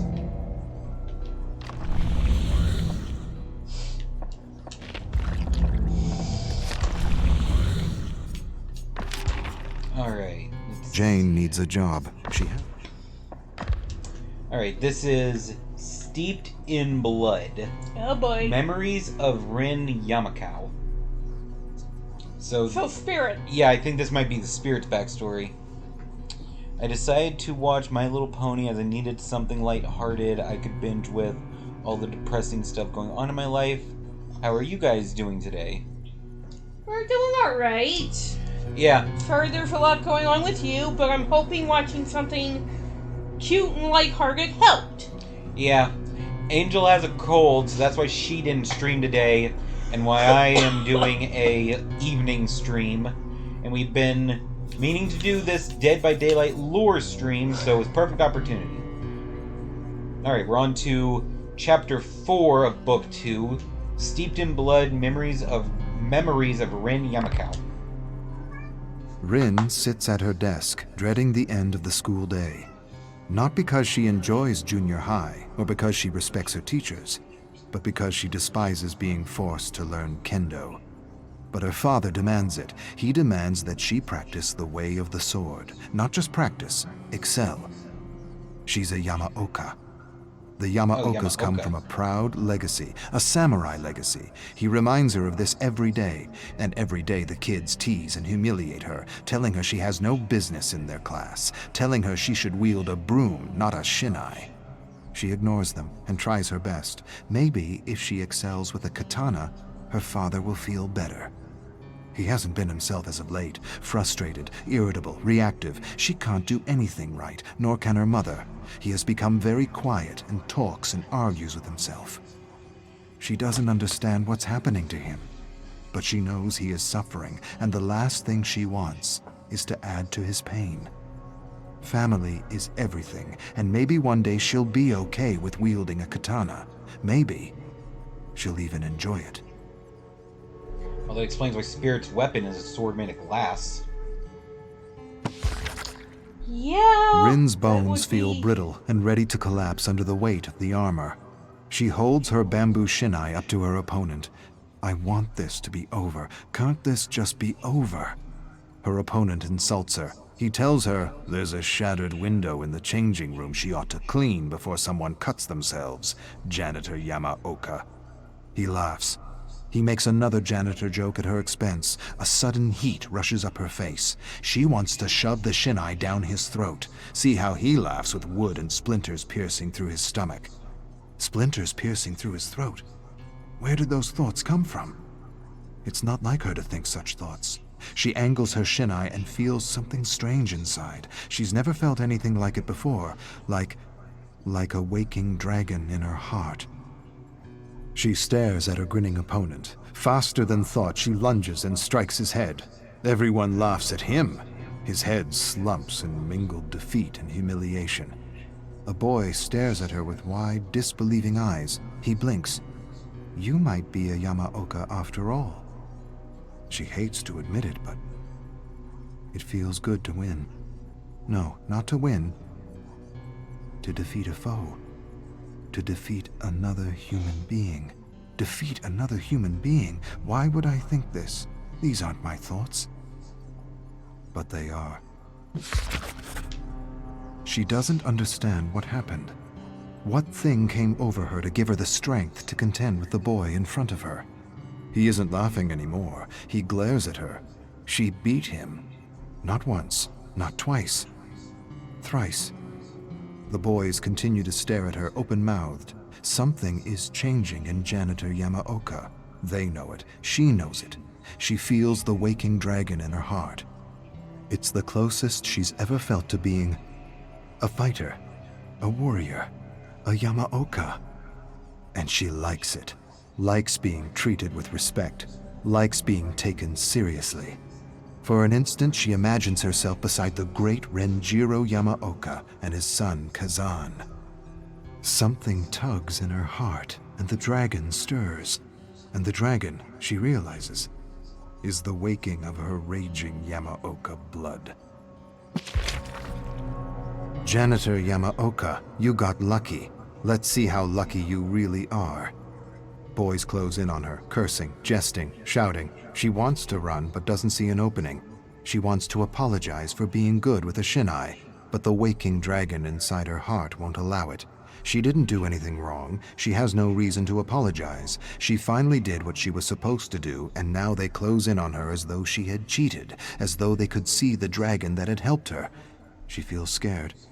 Where is that dragon now? Where is the spirit of her ancestors? She raises a pleading hand for her abusers to stop. You will pay. You made me look foolish. For a moment, there is an opening between two boys, and there's no hesitation, only action. She charges through and storms across the schoolyard with a group of angry boys in pursuit. She quickly ducks behind a garbage bin and watches the boys run past her. One stops, turns towards the bins, narrows his gaze. She holds her breath. She can hear her heart pounding in her head. Why hide? You are better than these peasants. Stand and show them who you are. But she does not reveal herself. She hides and wishes that waking dragon to go back to sleep. Rin emerges from hiding and begins her long walk home. The dragon in her heart admonishes her for hiding, tells her she is more than her tormentors and should never cower before bullies and abusers. She's not sure what she should have done or what she should think. Maybe she should have faced them. Maybe she should have confronted them. Maybe she should have beaten them down and torn them limb from limb. Limb from limb? What am I thinking? Where did that come from? Limb from limb. What dark thoughts are these?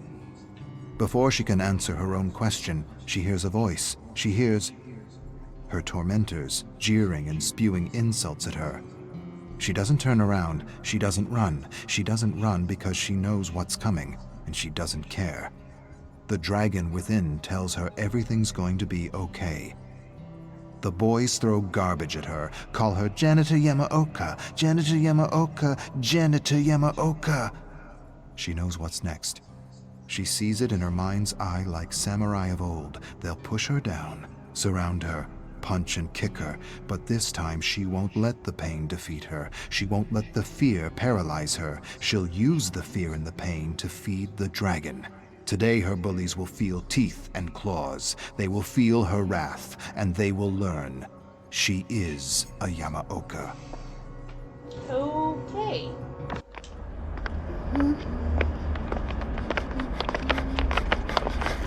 Oh boy.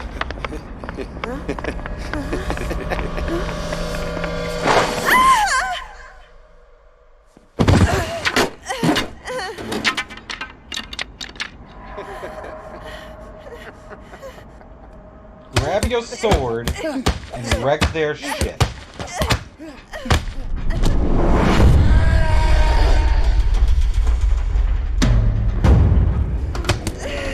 That was the Tome's voice.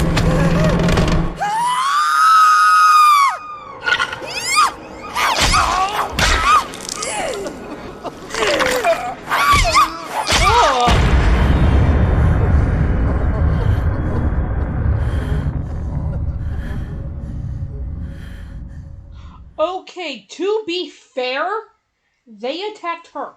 They did deserve that, but damn.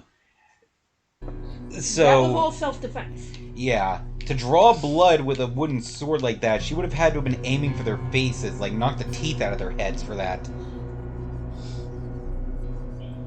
Oh no, I had to do a third playthrough for 100% completion, all my time wasted. What were you playing, Win? Yeah, so damn, they certainly deserved that one. That's what they get for bullying a woman. All because they felt like emasculated because a girl beat them.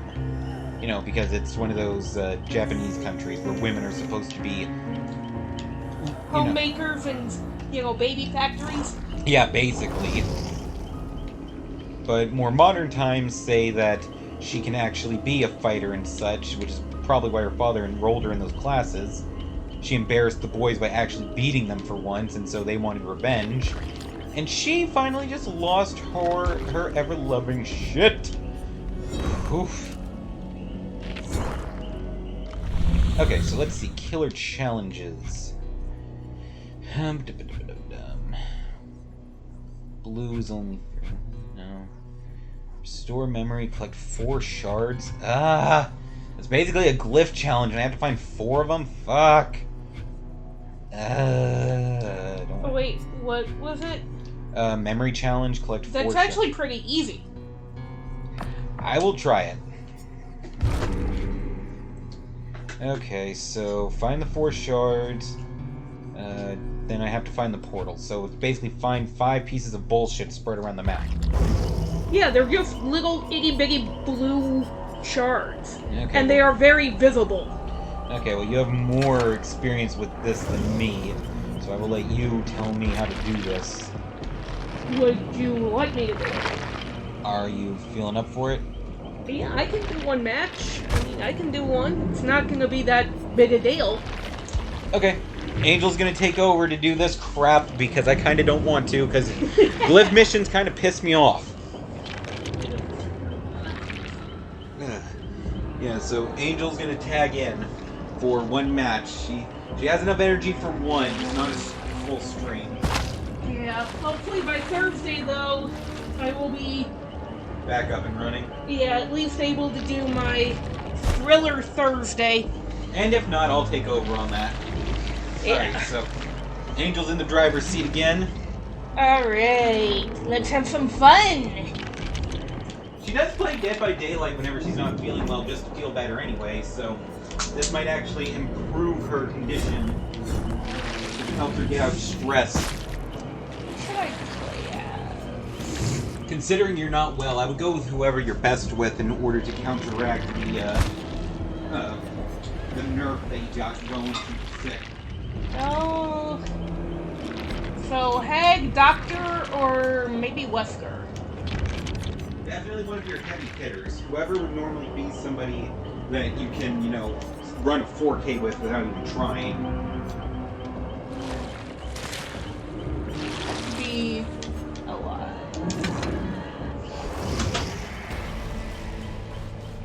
Weird in English to me. Yeah, it can be. It's definitely one of those that can sound odd. Oh, crapola.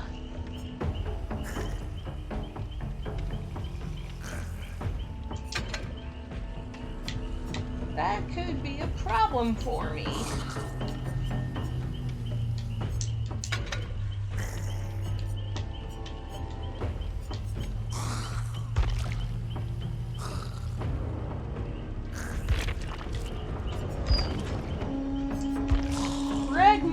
Or just a regular offer? Go with the red.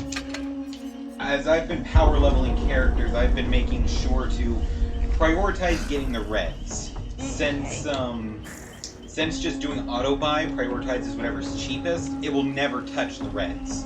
So whenever I see them, I go ahead and buy those before I click auto buy. Might be, as I only remember bits and pieces of it in Dutch. That could be explained. Can you get me a water bottle, please? Sure. Let's see if there's a clear so we can pull over them.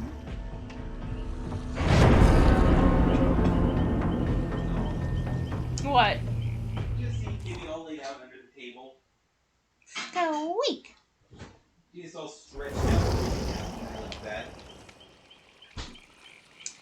Oh, looky, we've got a flashlight, ladies and gentlemen.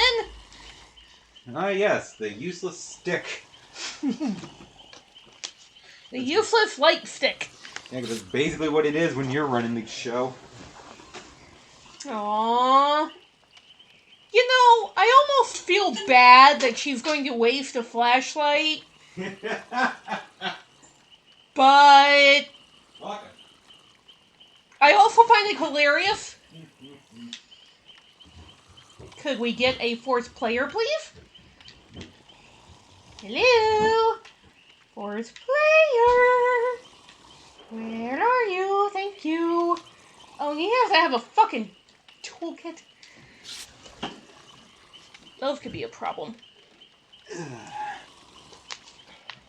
Here, sit up a little. Thank you. Yeah. You gotta make sure to have your pillow for your back. It doesn't even really... My back doesn't hurt, you know, even if I sit without it. Are you okay? Yep, just stepping over the little power box. It just... I don't know, for some reason it makes me feel better with it. It just helps me sit up a little bit straighter, which I know is good for my posture, which I know good for that stupid nut that I have on my stupid shoulder. That was pretty much everything I was gonna say. You know that the pillow helps with your back because you have that nut that... Comes and goes. Yeah, so if you don't use the pillow, then you're more likely to suffer a back issue. Yeah. Just like how if I don't have my, recliner, I'm more likely to have a leg issue. Yeah, but hopefully that will start to straighten out. Well, we better once we can go to that furniture store and get them to, Repair this? yeah, issue a repair order. Yeah, well, if they still honor the warranty. I mean, if not, we can sell the couch and get a new one with reclining features. I love that motorized one that your dad had. Yeah. Although I almost wish it came with cup holders. I mean, there are models that do that. My friend Hannah, back in Alabama, her grandfather had the almost exact same kind of couch in his house, except the middle section was just like an ottoman, with a little storage cubby that did have cup holders. Yeah. So it was basically like your dad's, but like the upgraded model. Yeah. Well, and my dad, he really doesn't need a lot in his house. I'm actually surprised it's furnished, but at the same time, it's very much furnished in bachelor pad, I'm not here much mode. Okay, so with these memory shards, it's actually not super hard to locate them. Like, see here. Okay. And they come to you as you approach them. Okay, so you don't even have to commune with them like glyphs. No. Okay.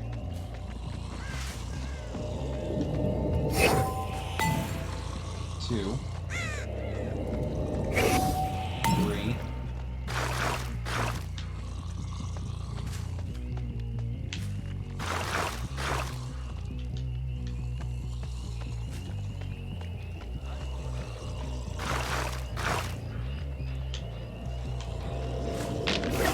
Okay, and they make noise. Hi. Okay, 4, so now you gotta find... Nice! Totally didn't make a banner of the maid harder than it should be due to me playing on the highest difficulty from the first playthrough without knowing its mechanics. Okay, and see that little yellow spot right there? Oh yeah, you can see the portal. Yeah, that's the portal. Okay. So again, the memory shards are actually a lot easier than... Fucking glyphs. Yeah. Okay, fair enough. And this is the only one I have to basically commune with.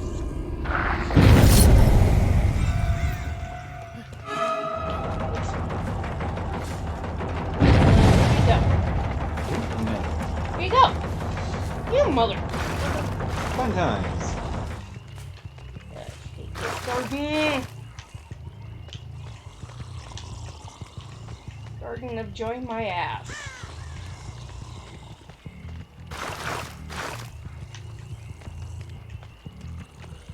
Okay.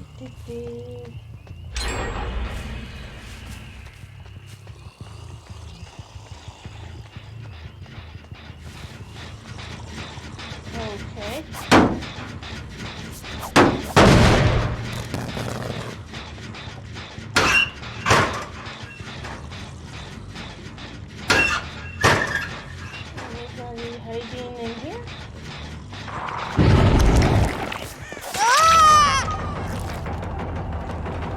Hello. How are you today, young lady?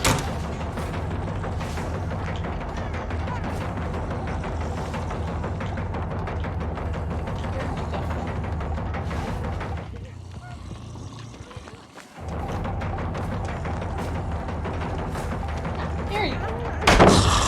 Ouchies. Bitch!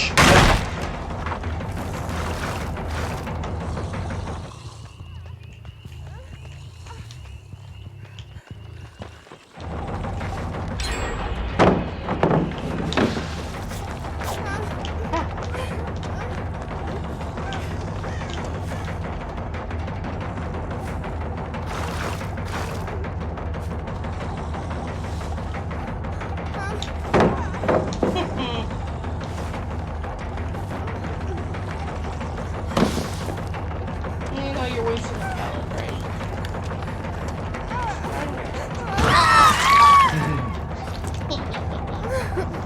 That's a good girl. Ran right towards my trap. So sweet.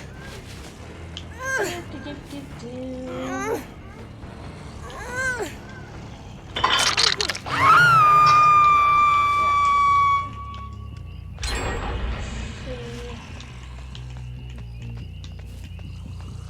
Where one of those pallets are so I can break it? I can't see one. I might be in the wrong area. Oh well. Oh well, that's okay. Hi there!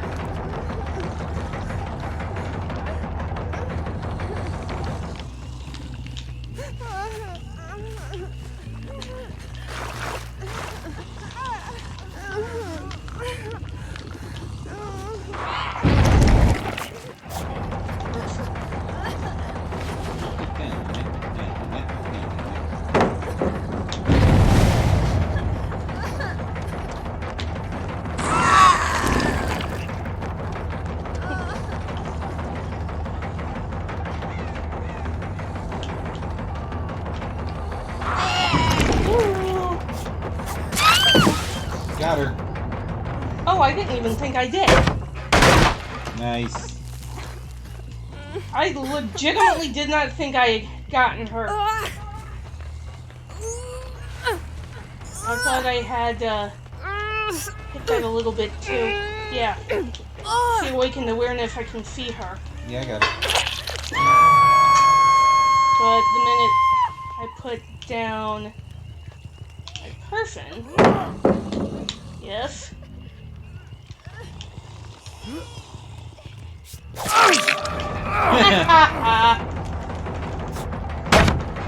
Yes, you were saying.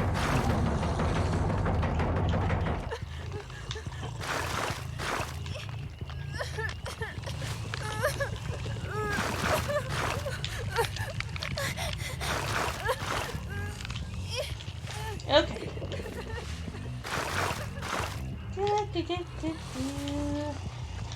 Leafing traps everywhere.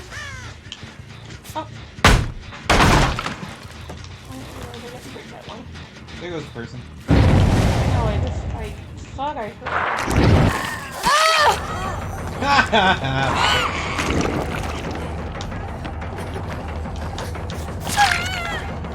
Oh, damn. There it is. She was still on the, Protective state.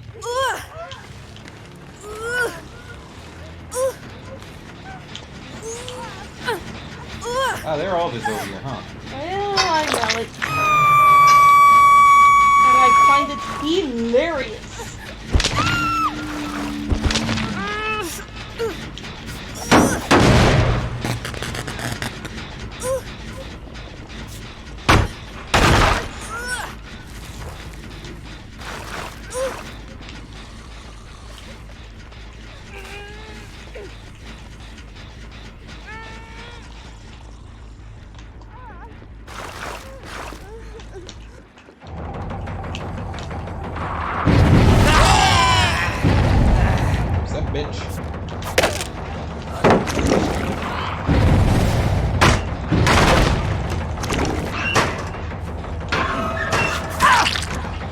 Down he goes. Oh, I did down him! Okay. Yeah, I'm keeping an eye on the markers to tell you when somebody goes down. I know sometimes you miss that. Yeah, sometimes you can definitely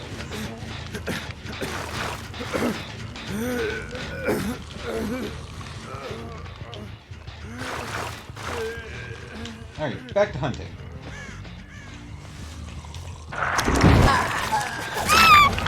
And down she goes. And more time.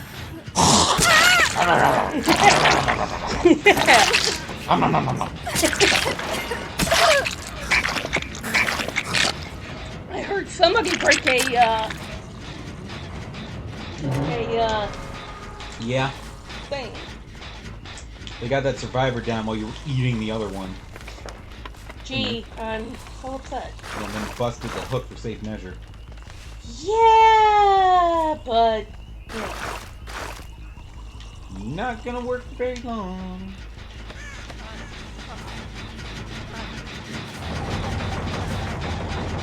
Alright.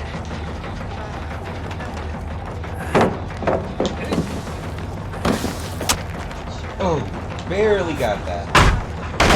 Yeah. And now he messed up. Ha! Wait, was there another person here? Yeah, they slid over the pallet just as you picked them up.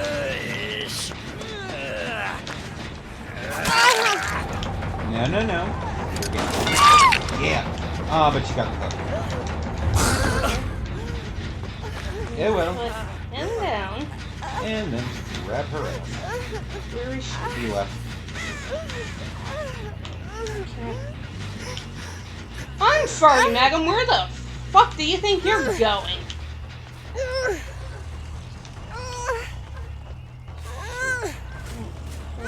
Yeah, that one there to your right. And the basement is in the fucking house. She is now on 2. And that, madam, was for pissing me off.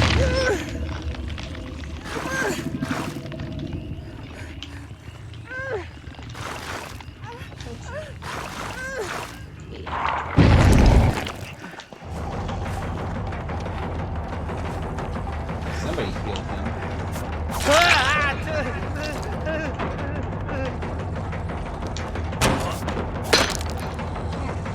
He's good at that.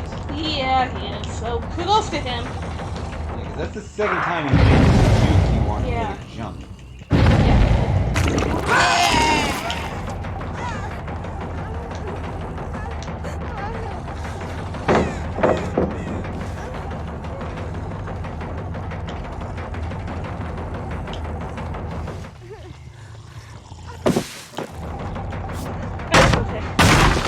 Now I got that pallet out of my way.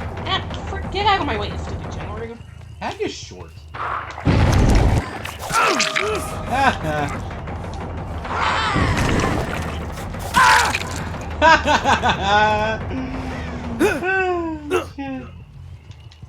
love Meg so much. She is a very good killer in your hands. Don't stop yelling. One tiny little hook. Stop being a baby.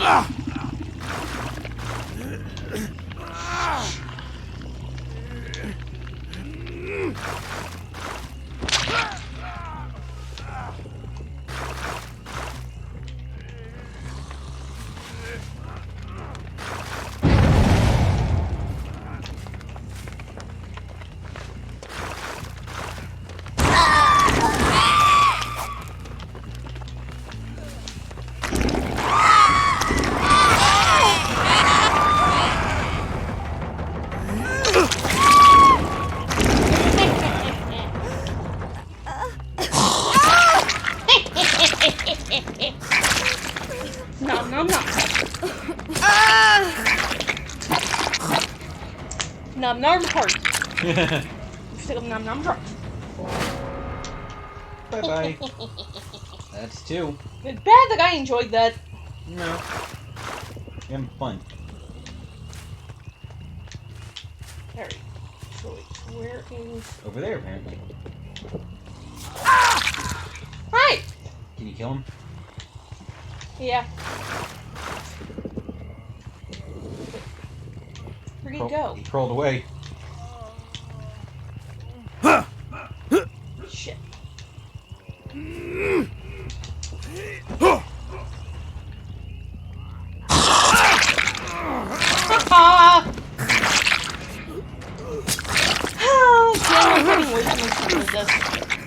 Who cares? It's fun as hell. Alright, now just gotta find the last guy before the hatch triggers.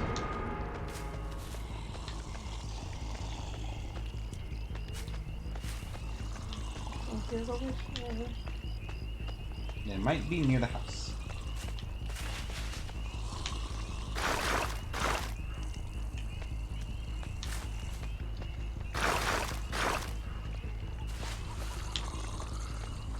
It's very well.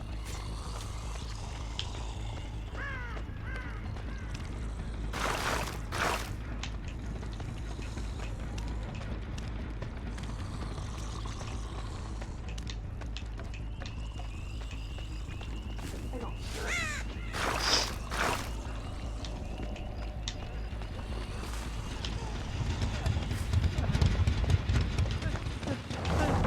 Ah, but there's...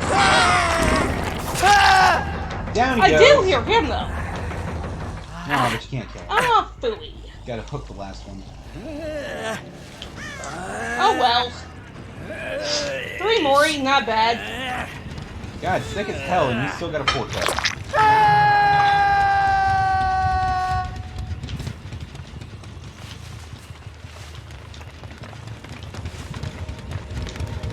To the right. Nope. Straight ahead. And got the hatch. Yeah, I don't know how much that was useful to me since, you know, Well, more blood points. that's fair. Okay. Alright, well, that was fun.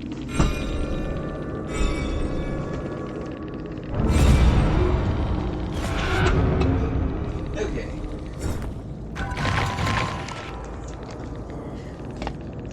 Yeah, I am clearly not alone.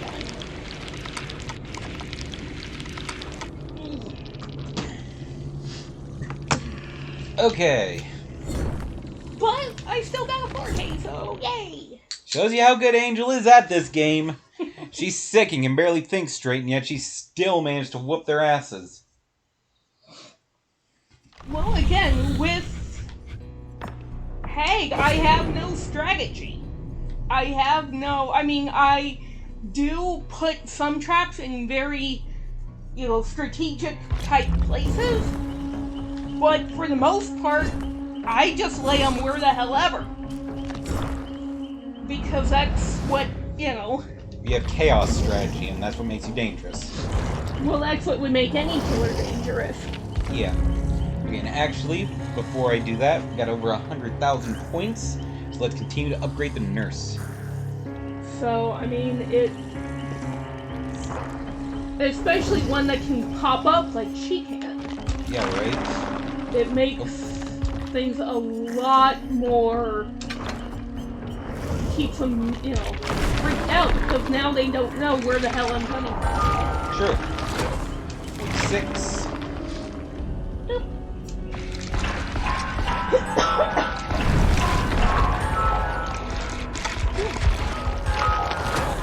Seven.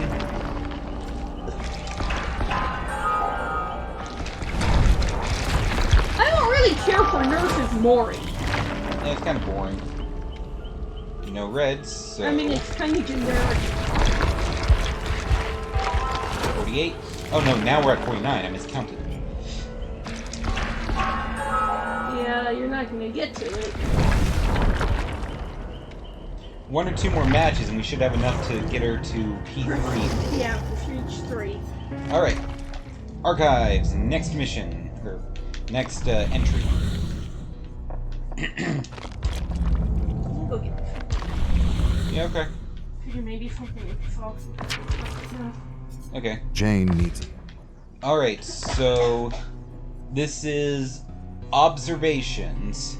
So these are all logs from the archivist about what he's observed here in the entity's realm. Arcus 328. There is a curiosity at the core of every thinking person. A need for knowledge from uncharted and unknowable territories. But what is discovered in those blank spaces of the abyss, of the cosmos, are things far too immense to understand. Things better left unobserved, lest they undermine our sanity. Better to embrace ignorance than face the truth of our insignificance in the grand scheme of it all. Against the vastness of the infinite, we are mere microbes swirling in an endless, indifferent cosmic stew. I say stew, but the entity is probably more of a blood pudding. Arcus 7547. Whiskey deep into the night. A strange aftertaste, a flavor from a world which makes the best whiskey. Whiskey dreams are some of the most pleasurable, dreams of home, with friends and family, enjoying time lost. When my senses returned, I realized I had turned my palace of a prison upside down. I remembered none of it. Everything a drunken blur. So many paintings and statues I had created from memories from other worlds. Shattered. I'm losing my grip on reality, and maybe that's a good thing.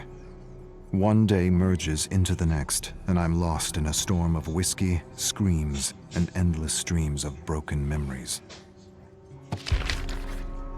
Arcus 3212. From a window, I see something moving with an uncanny light. Through the black fog, it shines there, beckoning me. And yet I cannot leave. I cannot move. I can only bring things to me through the Orus. What light is this? Is it a creature sent by the entity? Is it a survivor? Or perhaps it's a marooned soul from back home searching like myself for a way back. An unnatural wind whines, and I stare at the moving, hypnotic light. A hideous watching eye, trying to reach out to me. Trying to tell me something. Trying to convey something in its strange, rhythmic movement. The second. Arcus 345. I have recently wondered if survivors realize the titanic significance of their thoughts and feelings, and of how the entity uses them to furnish the trials. Thoughts and feelings that bring me glimpses of what it's like to have lived on a parallel world as someone else. It helps pass the time. Arcus 1043. I look and observe the realms of the entity with eyes that see disharmony, chaos, fear, and terror. And yet I acknowledge I may be swayed by appearances, and that there may be another truth beyond the veil, and it feels futile, if not absurd, to try to put to words what I am seeing. Arcus 767. The Orus was little understood back home, and to be fair, I wasn't given the chance to explain its merits to the Council. Had they taken the time to understand, they would have realized that though I had no verifiable explanation for how the Orus works, I had theories. And the most reasonable was that the Orus works on the basis of the Trinitarian of creation, a concept long held by our ancestors and forgotten throughout the ages. But the concept isn't complicated, isn't witchcraft, isn't a secret. It simply suggests that it takes two things to create a third, a father and mother to create a child, an idea and passion to create something new, something real, something lasting and meaningful, a thought and feeling. Therein lies the best theory of the Orus and how it is able to create with auric particles. The failing of other pioneers back home is they believed thought alone was enough, when in reality it is only half the equation. The other half is emotion, for it is feeling and passion that fuels the fires of creation. The Orus amplifies and manifests and forges something new using the mold of thought and the fires of passion. Or, I've been here too long. and I'm grasping at theories to pass the time. Arcus 293. Things could have been worse. I could have been banished in a dimension without auric fog, containing the memory imprints of countless victims. Memories that keep me entertained and busy with my coin and spirit collections. And the music. The variations from parallel worlds. It helps pass the time. In a twisted way, I think what I'm admitting is that I'm glad the entity takes what it wants, when it wants, from the Omniverse. Arcus 632. Through a rift, I believe I culled another memory of Vigo, manifesting reality within the entity with something reminiscent of the Horus. How he came to understand the machinations of the fog is both puzzling and inspiring. It suggests to me that perhaps this place enhances one's connections to our infinite selves throughout the Omniverse. Arcus 9873. King has this way of doing things that are quite amusing. One of my favorite memories I return to time and time again whenever I need a lift is Memory 2332, Gasoline Man. King grabs this man who skipped a few payments on a loan. He drags him by the hair and throws him in an alley. He grabs a metal gasoline container and douses the sod with its contents and lights a match. He stares at him through the flickering flame as the man screams in terror. He watches him beg for his life. Then he flings the match. The man's eyes pop out of his head as the flame hits his chest and falls to the floor with a sizzle. King tells him to make his payment or next time he'll use real gasoline. Brilliant. Jesus. Learning a lot about David King in this episode. Arcus 9082. Max has quite an arm. A farmer made his way out of a barn, and with one well-aimed blow with a spade, his head was severed from his shoulders, and 2 spouts of hot blood burst from his body like geysers. He watched the headless man stagger stupidly and collapse in a growing puddle of steaming blood. I have to admit, I've gone through this memory more than once. It's one of my favorites.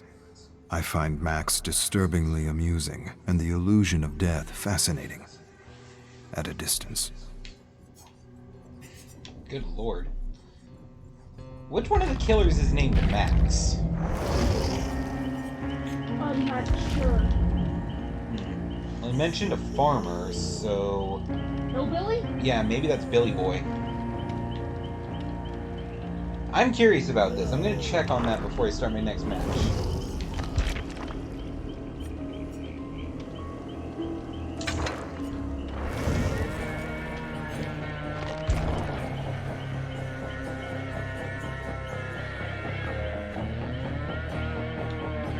Yep. It's Billy Boy's father. Hillbilly was the son of wealthy landowners Max and Evelyn Thompson. Max Thompson is Billy's father.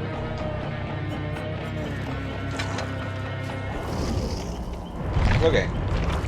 So let's see, what are we playing now? Yeah, blah, blah.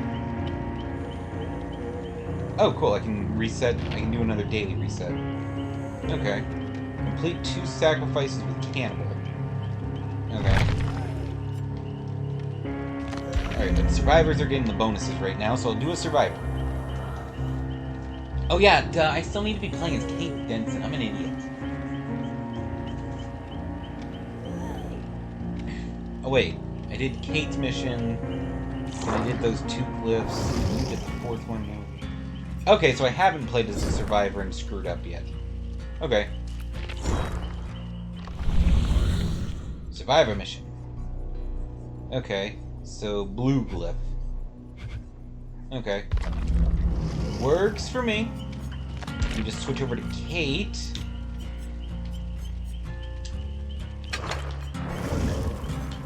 I gotta do this pain in the ass. Okay. So let me see if there are special conditions for a blue glyph mission.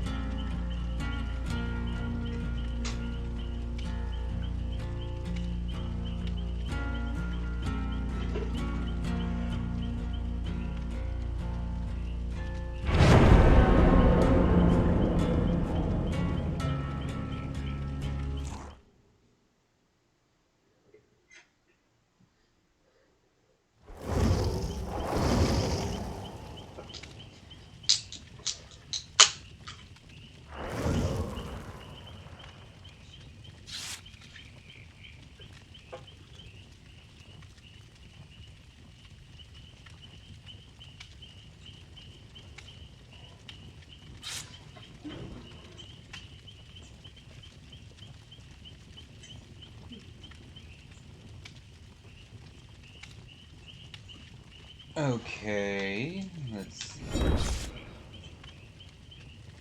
Glyph Communer. Okay. It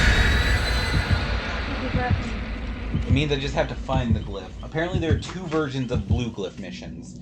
Glyph Communer, where you just have to find it, and Glyph Escape, you have to find it and win the trial.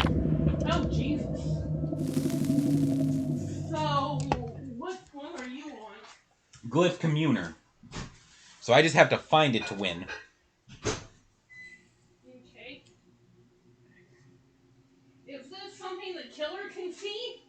No, with glyph missions, only the person who has the mission active can see the glyph. Oh, okay. I was just gonna say, they can't screw you over, right? No. Well, yes, if they stop me from communing with the glyph, which I admit I have done to survivors in the past. Now that I know how hard glyph missions are, though, I'm not going to do that. If I see them actively messing with a glyph, I will allow them to finish it Before you kill them. Yes. Well, at least you have a little standard. Well, as I learn how to play the game, I learn, what the unwritten rules are. I still can't believe she was able to get that hook. 9 times out of 10, they can't. They must have adjusted the sabotage times. Or she had add-ons for her toolbox that made it so she could stab it faster. She could have. Or maybe I just didn't hit the button fast enough. Maybe. You are a little sick, so your reaction time might be down. But, still. 3 Moris. Not gonna complain. Okay, Record Yard. Alright, so I gotta find a blue glyph.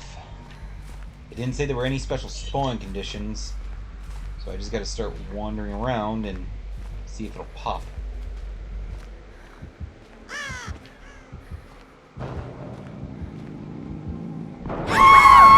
Oh, God! Bitch and a half. But no, that's actually what I do when I play Doctor. Just start blasting things randomly to see if somebody's around? Well, no, at the start of the match, I will go to where to basically in the middle of where there's a bunch of gens, and then I'll shoot off that main burst, and then that gives me a direction. And it also helps, that driving them mad helps get them to scream. So, yay. True. It's gonna make finding the glyph harder, because that stupid whispering is gonna drown it out. Wait, what was that? Just a hook. They got the little charms on them. I'm forgetting all the directions. A lot of them are weird.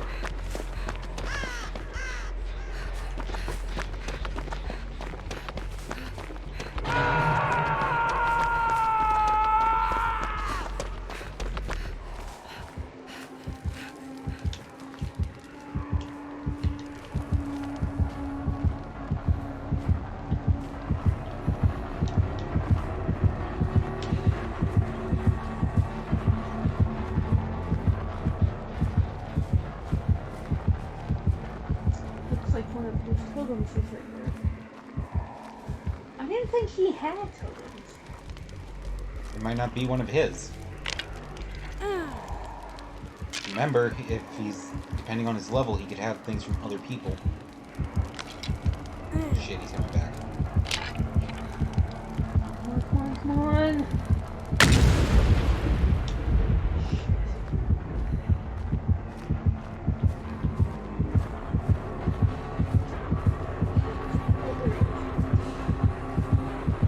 He's almost positive you're there.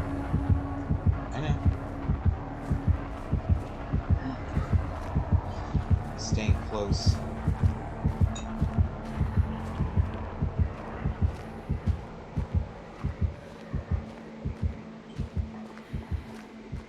Nice job breaking it.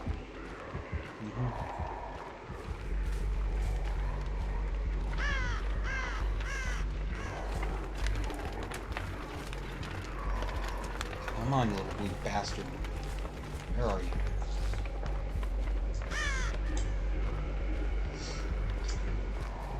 Why is no one doing a gen? People are. They're just having to be cautious because doctors tend to be a very aggressive killer.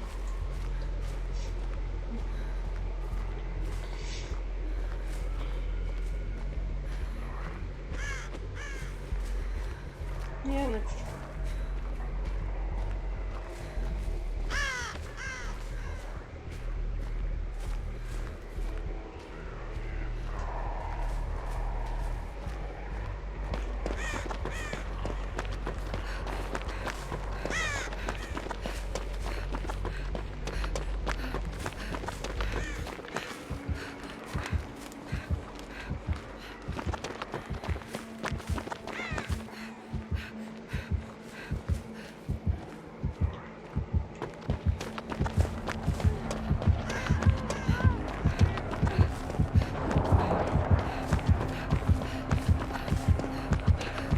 With him, I wouldn't worry about it too much. I would just...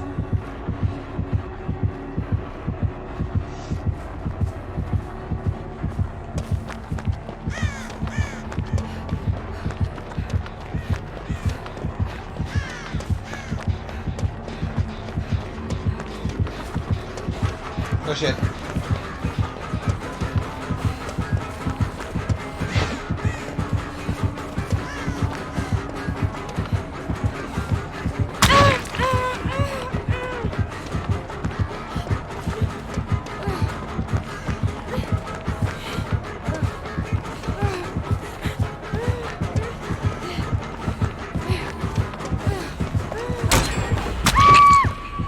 Bitch!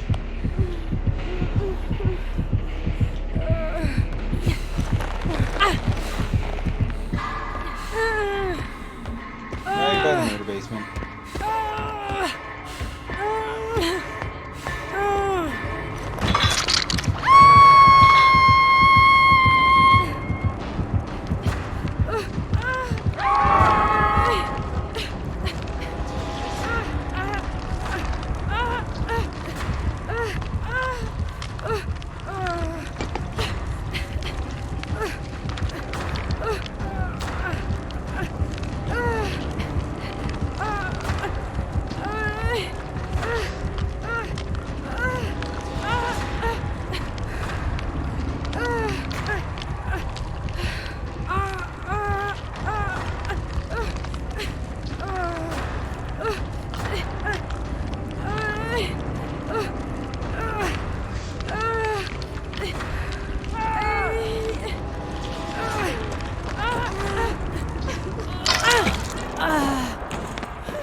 There's no way he knows I'm here.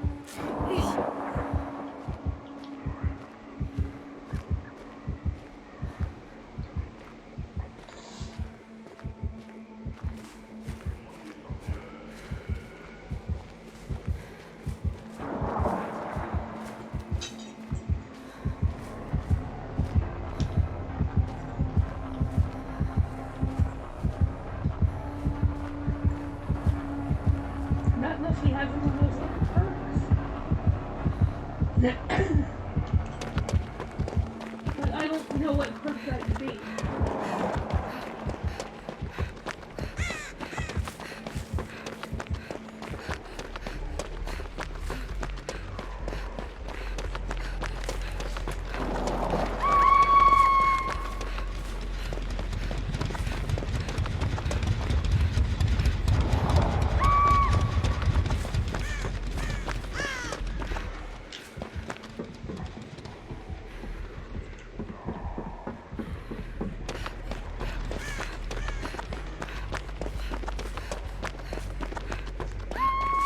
Oh my god, I hate cliff missions so very fucking much.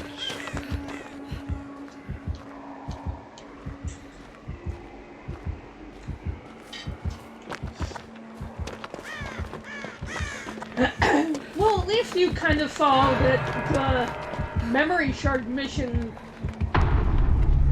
Not as much of a pain in the ass here. Am I dying? No, I thought I saw something new. Probably the doctor. I had my eyes on him for a second there. Oh, I thought I heard that thing. The flip thing. I don't know, there's a lot happening. I can't hear shit. I can't either, and that drives me nuts. Oh, crap, he is.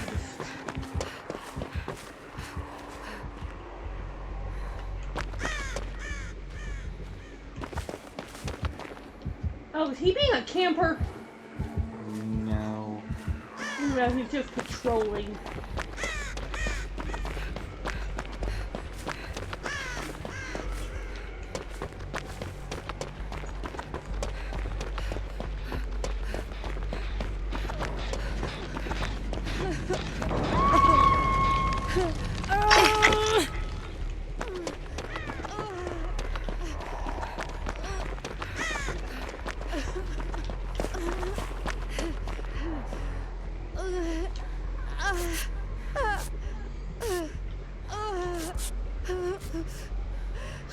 This is weird. He's almost never used his shock on you, though. Because I've been avoiding him. Well, on any of you, I've never even heard anybody scream except for the voice of Clay. Yeah, he's been using it.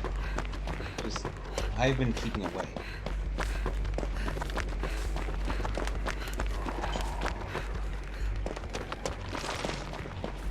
There it is.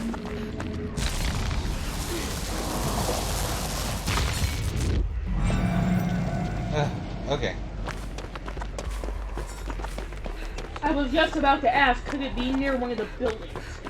I thought I searched around it, but maybe I forgot to search around the murder shack as I was busy running away from it. Is it possible? Stupid hyper-fast skill checks!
Fuck it, going for it.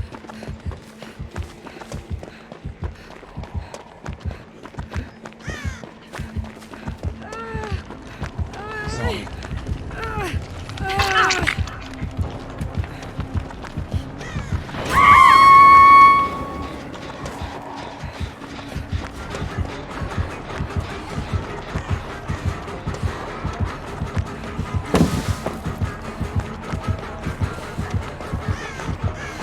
Nice hook rescue, though. Okay. Whiffed! Oh god. Damn it.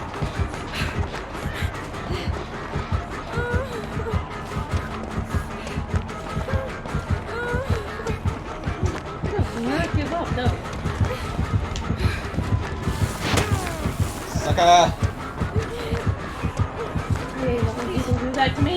But at the same time, Ah, shit! I know it's a clever move. He got me that time. I made the move too wide, he was able to roundabout on me. Yeah. But at the same time, again, I hate it when survivors do that, but at the same time, it's a decent move. Yeah, but the more they do that, the more practice you get dealing with it. Yes, and also the more cocky most of some of them can get. Yeah. And the problem with them is that they get too much coffee. Now screw you, that was fun.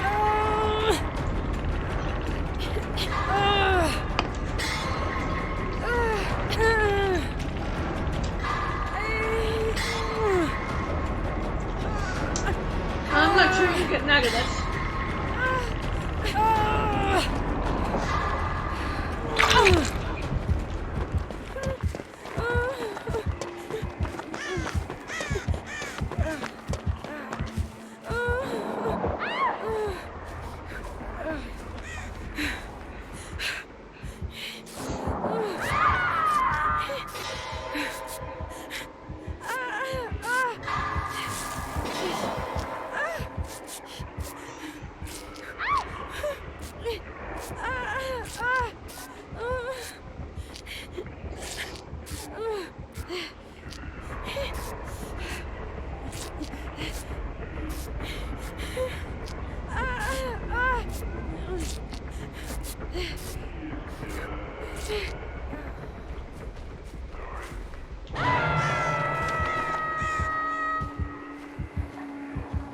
Why was that jet over there yellow? It was nothing's being worked on.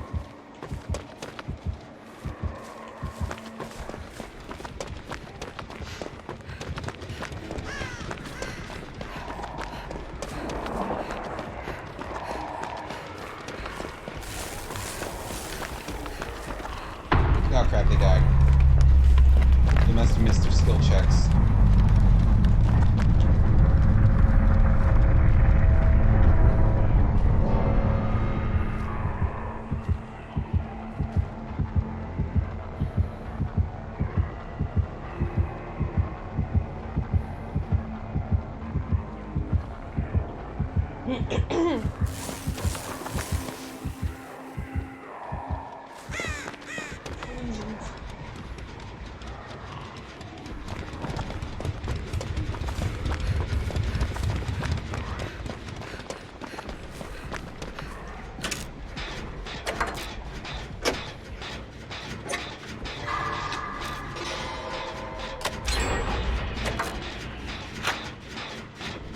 I didn't see anybody working on it. No, they weren't. Of course, I just happen to be working on the only one not affected by my deja vu.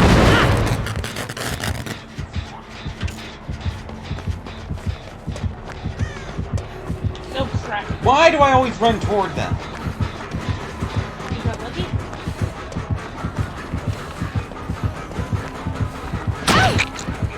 Damn it.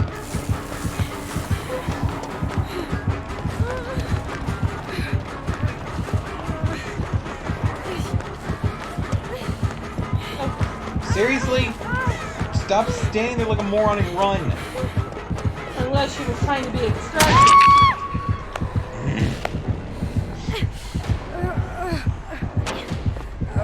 Okay, you kind of deserve this.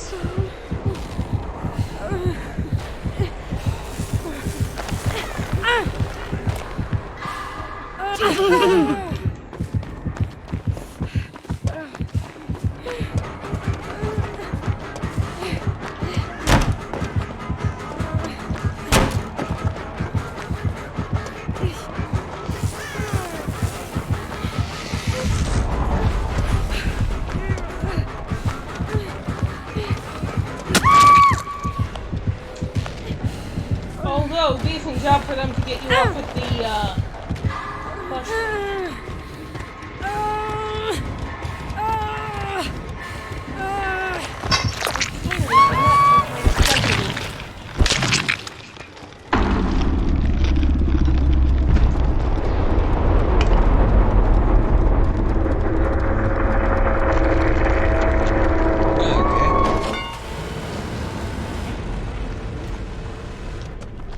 Hello. But you found the glitch, so That gets me the challenge, yeah. that's good. Alright, keep on knocking out survivor challenges in book 15. Keep on racking up those tears.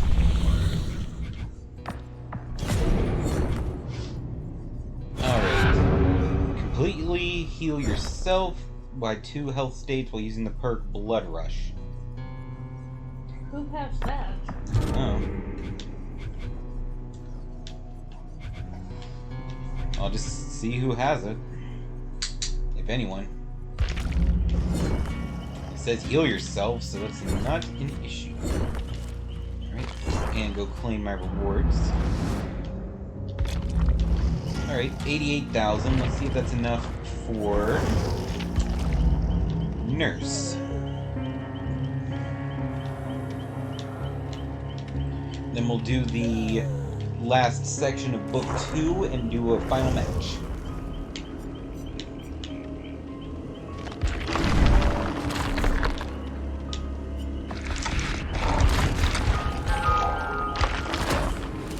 Level 50. Here. Here. And auto buy. Hey, just enough. Nurse, rank 3. So now all killers have level 3 nurse. Reneto Lyra? Oh, that's one of the new ones. Fuck, if it's one of the new ones, I haven't leveled them. Which means I would have to use them in order to get that. Ah, balls. Okay.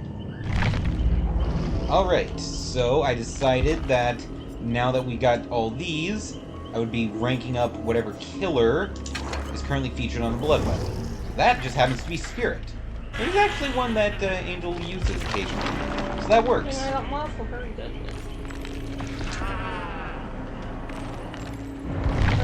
Your mind and body are honed for great things, allowing you to push through with extra effort. Once you are one hook away from instant death, Blood Rush activates. Press the active ability button to lose a health state and instantly recover from the exhausted status effect. Causes the broken status effect in 28, 24, and 27 can be automatically healing back to healthy. Cancels the healing effect upon taking damage. And you said was Renato? Yeah, and Blood Rush is then disabled for the remainder of the trial. After use. So it looks like you can only use it one time per trial.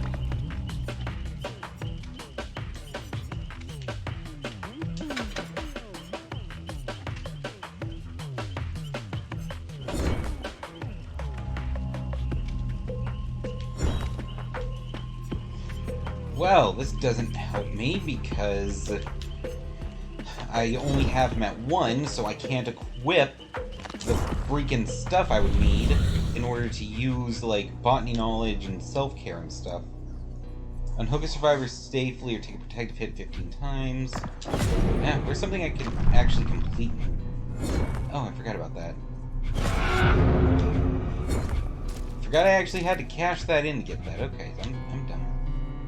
Finish repairing 6 generators.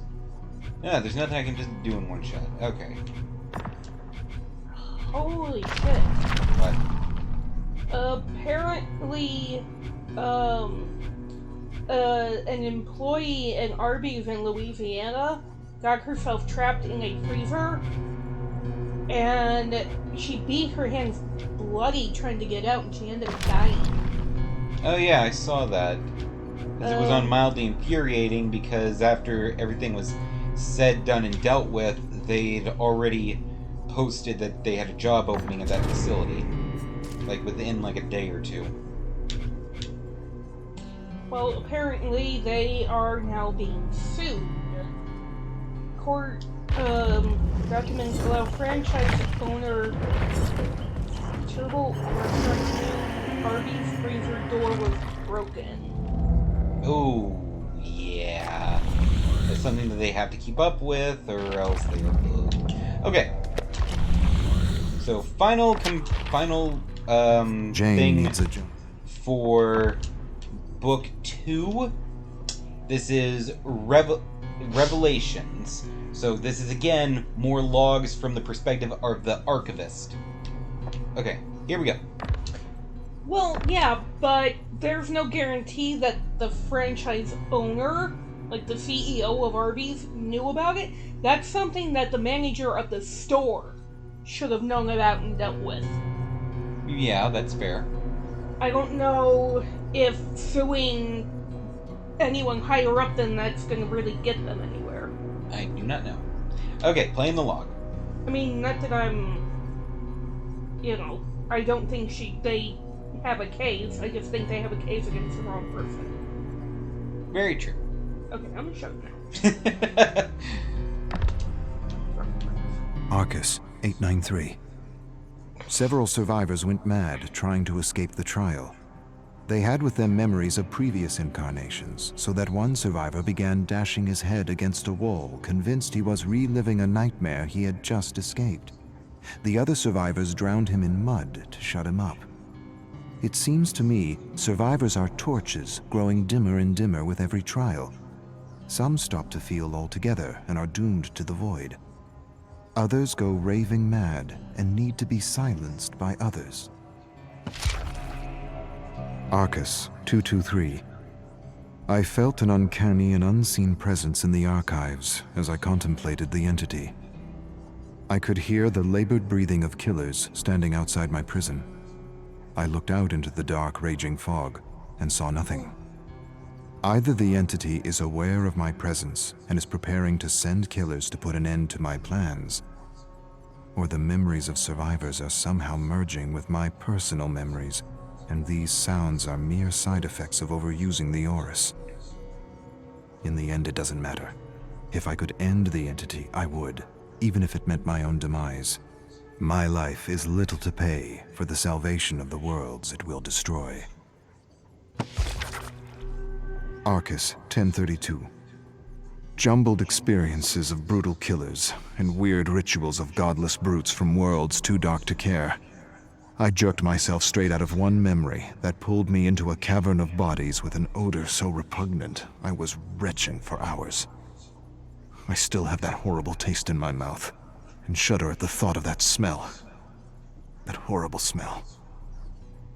Rotting humanity. What foul creature of a man had made this festering hole his lair is beyond me.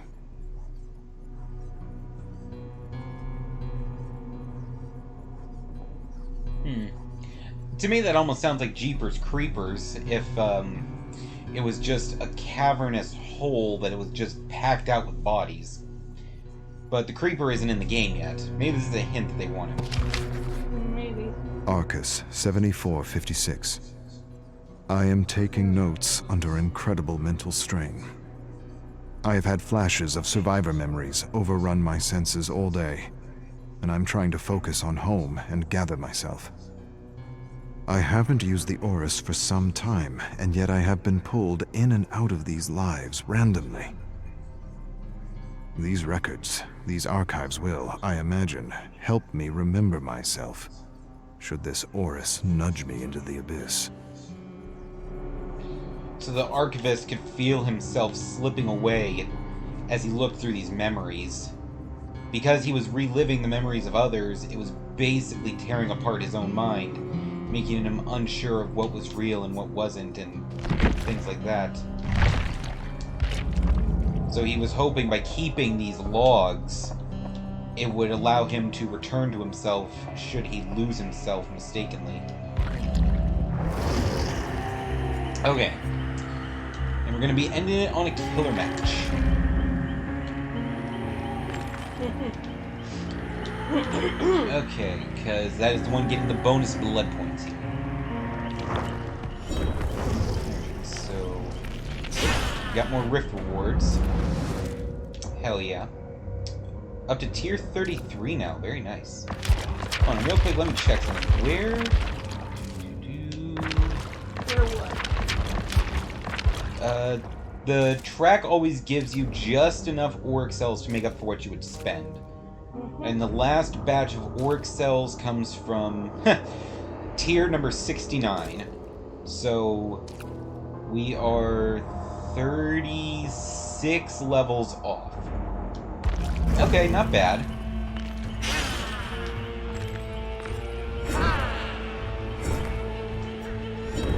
For anybody who doesn't know, the track will retroactively pay you what you've earned if you buy it later in the game. So if we actually get up to tier 69 and I decide to buy the premium track, that means I'll instantly be refunded all the auric cells I would have spent on it.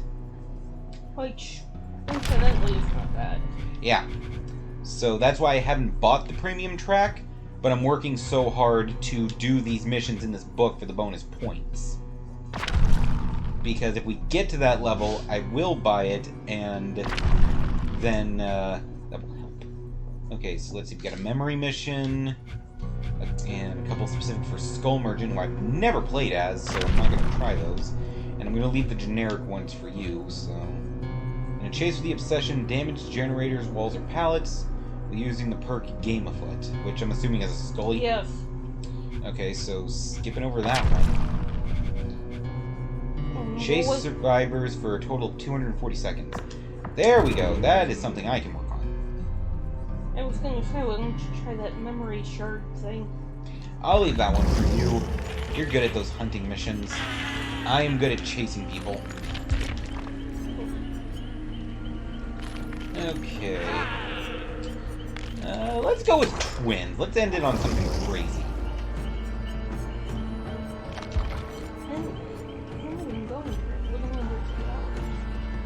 Yeah, but the goal here was just to do all the tomes, and we got through all those. Okay, so Awakened Awareness, Lightborn, Nurses Calling, a Nurse is Calling, gotta be specific. Okay, and last, for your build, is always Iron Grasp. Let's see. E, H. Okay, don't have it at level 1. Level 3, I mean, blah, I can't talk. Yeah, I don't know Maiden. how much I've done for the twins as far as getting them leveled. I have them decently leveled because I use them.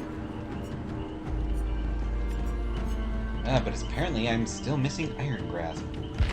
So for my fourth one, I will equip Agitation. That seemed to be a decent substitute.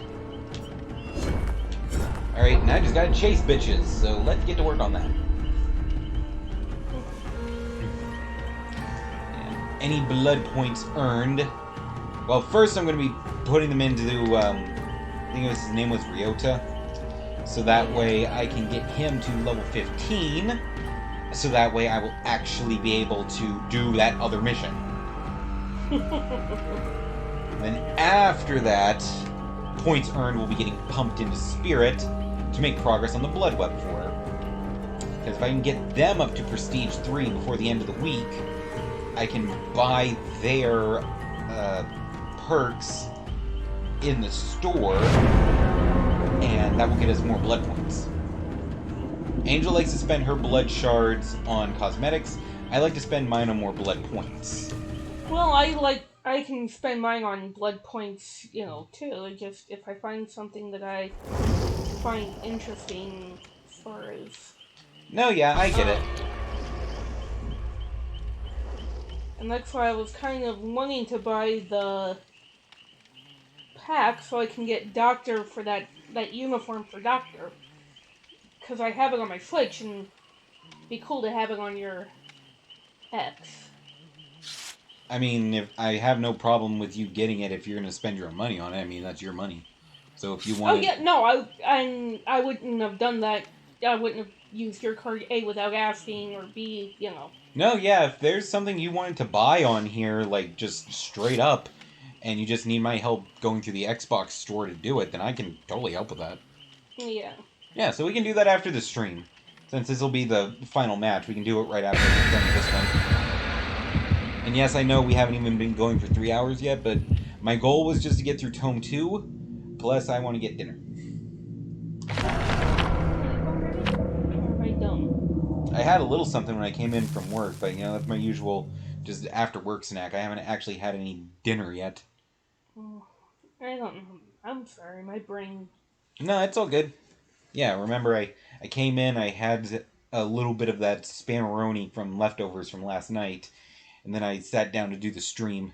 Because I knew we would end up going for a few hours doing a Tome episode. So I figured go ahead and get it done, or else we'd be up till like midnight playing this. And the problem with that would be? I have to do laundry tomorrow, so I gotta be up early if I want to be able to stream as well tomorrow.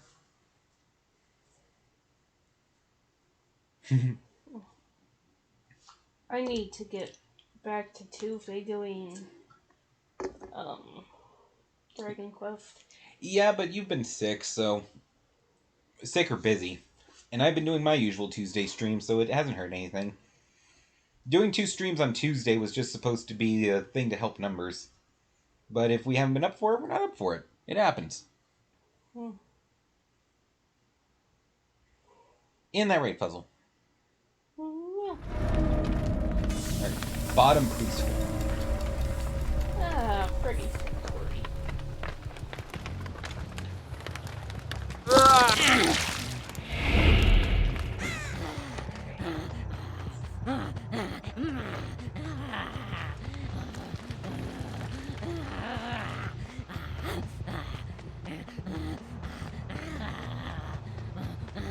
So is there a limit to how far he can go? Nope. So he could just run over the entire effing map looking for people. Yes. The only thing is, he can't pick people up. You have to use Charlotte for that. So, that would mean that if you're very, very far away, they could get healed before you grab them.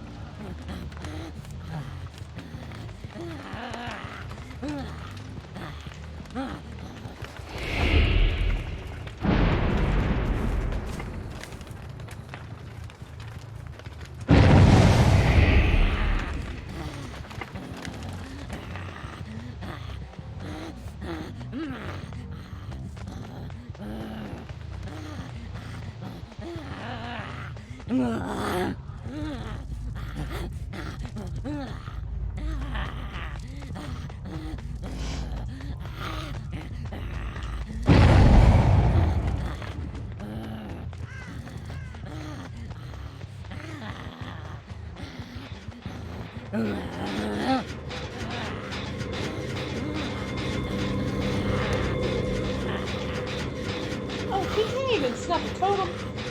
Apparently not. Okay, that's pretty neat.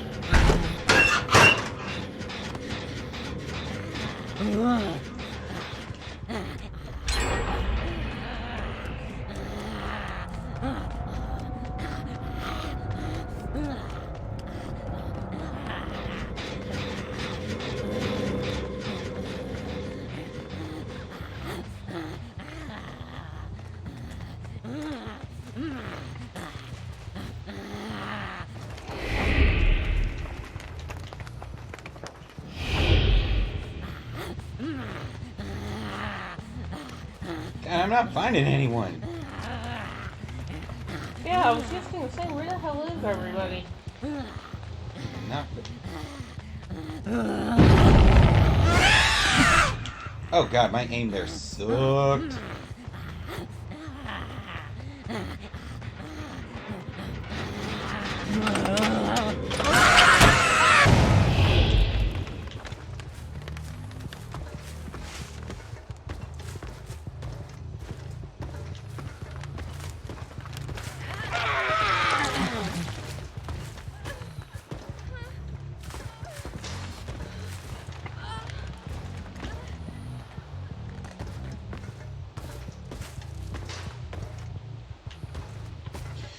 God damn, I am out of practice. I'm playing too much Survivor. I don't know how to be a killer anymore.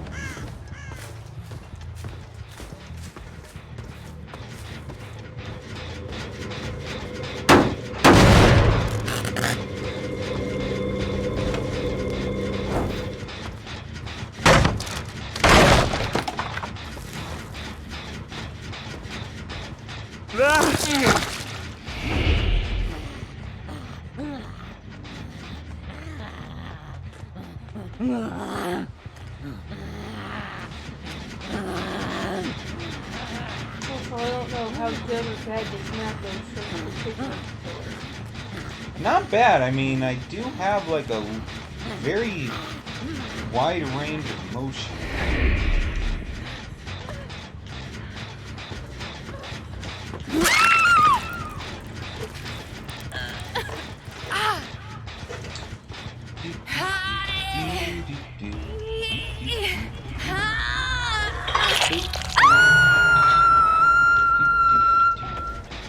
Having fun.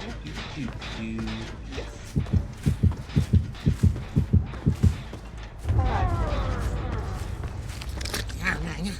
Yep. Victor acts as a beacon. So if I just leave him in random places, know where survivors are. Close to it.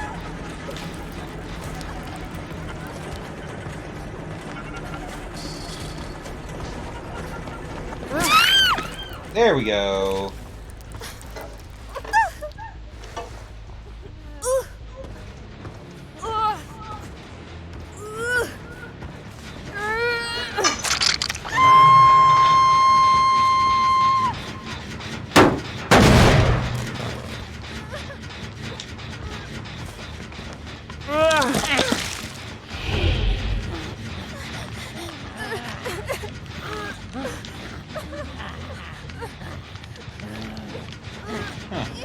Doesn't let me switch over to Charlotte.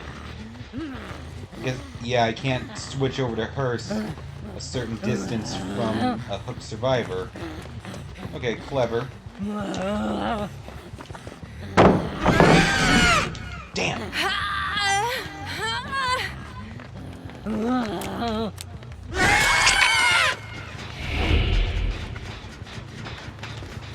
Which way the... Why?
Right at the last second he managed to die. There we go, Joker-looking motherfucker.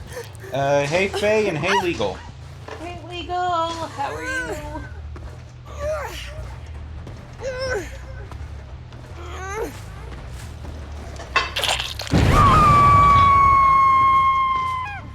Promise I'm not as bad as I probably make sound.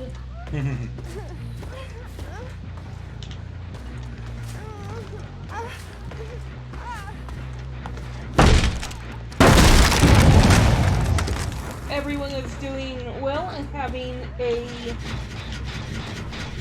Sunday. I apologize for me not being streaming this afternoon, but this cold is kind of kicking my ass. Stupid ass-kicking germ. I just learned this thing exists and it's making me morbidly curious. Dare I ask? What? He just said this thing exists and... No, yeah, I'm asking, what is it? Yeah, I have no idea.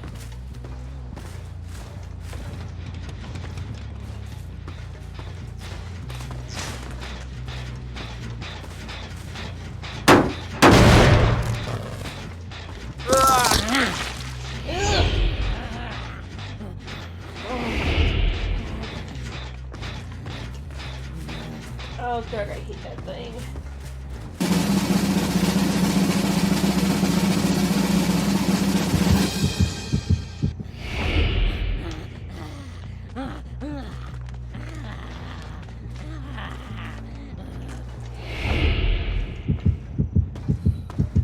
Why does Betty look traumatized? Gotcha, motherfucker.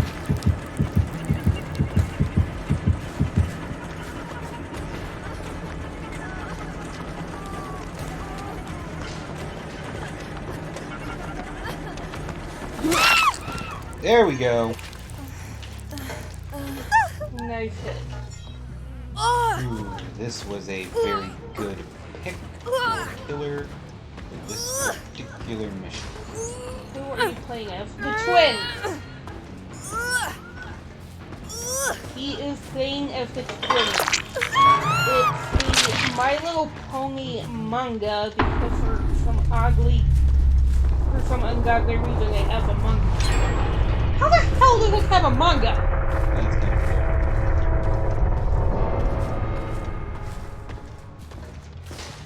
I am confused as heck and yet somewhat curious. And how to delete it from the world. Yeah, I don't know about deleting it from the world, but,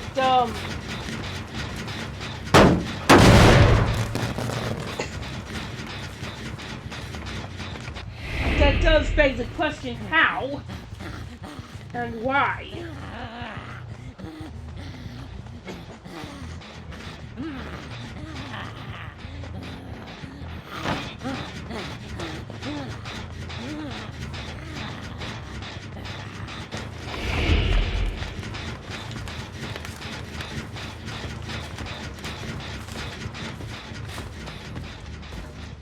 Probably some go out the window. Yeah. You couldn't track him with just Victor, though. That is the problem.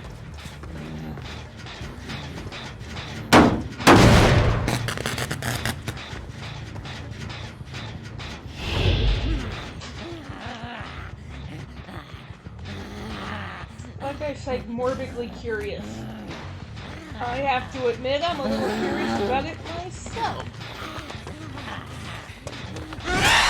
Gotcha! Nice. Is this the one with the little twin dude in her stomach? Yes. Yes.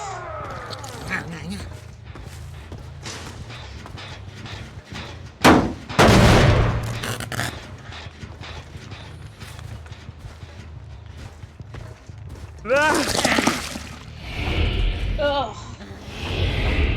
God, that thing's fucking creepy.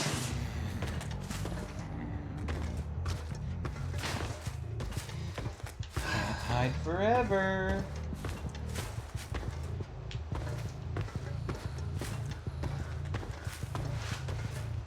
Victor and his tiny mutant dick. Yeah.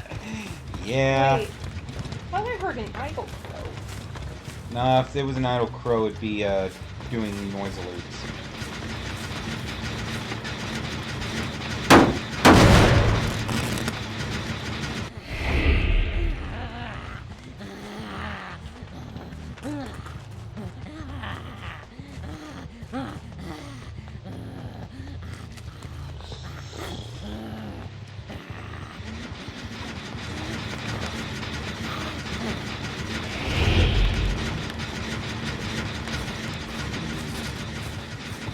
That's creepy. Yeah. Just fucking stands there.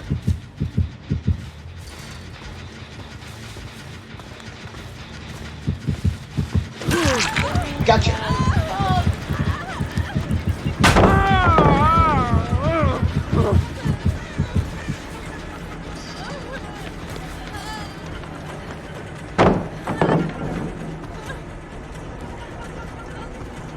Well, now I can take that off my bucket list.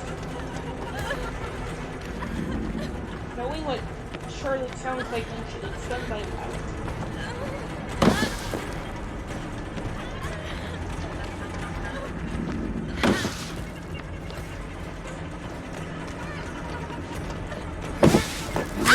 Boom! Nice. Are you learning from me? Kinda, yeah. I am. I can't find. Yeah, they're really spread apart right now.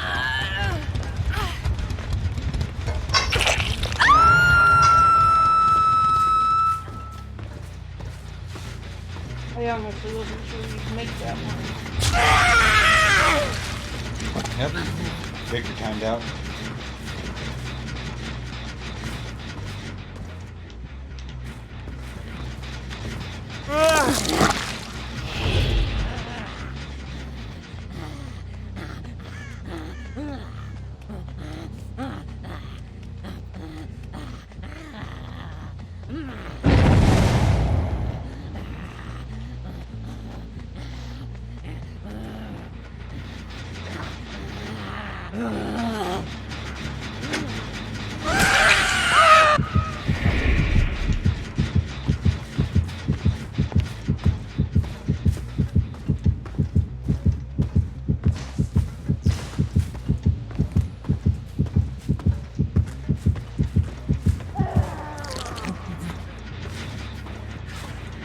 Is it just me, or did that seem to last a lot longer than I thought it would? I don't know.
I'm gonna keep randomly switching between them so I can use Victor as a beacon.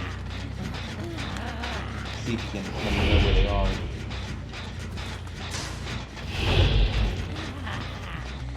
Not a bad idea.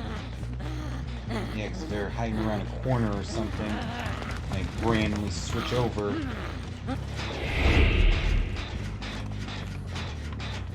Yeah, Killer Instinct will activate, won't it? Yep.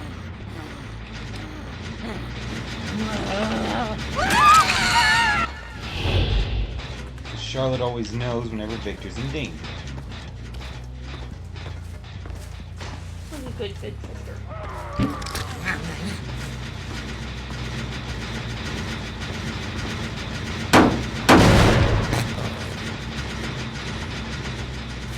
And my good, I'm in creepy as well. Damn! Almost had it. Oh, nurse is calling, let me know where the person was. But I missed my swing. Luckily, I still...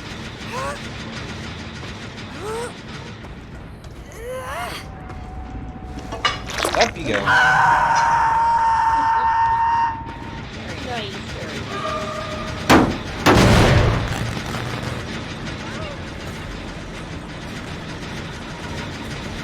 Son of a bitch, where are they?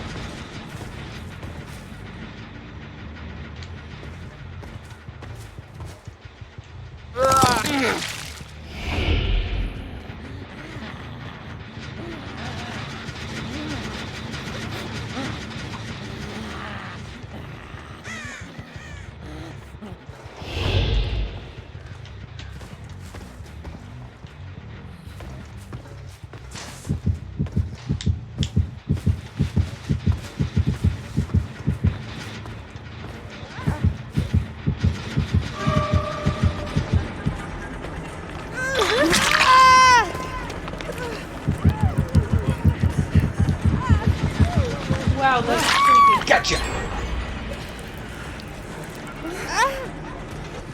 That was creepy.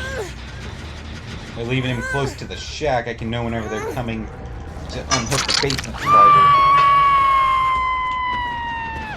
During the terror radius thing go up at once for both of these. Yeah, okay. Yeah? Weird. Okay, A bit. so I can have Victor guard the basement and that generator. Yeah, because the other ones are injured, so he can down them.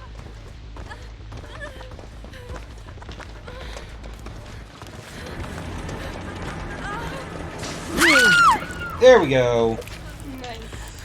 Wait, hold on.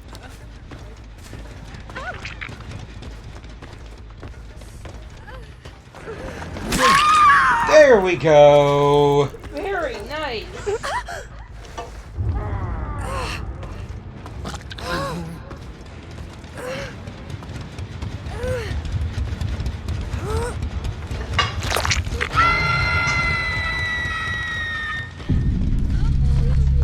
How'd they get up?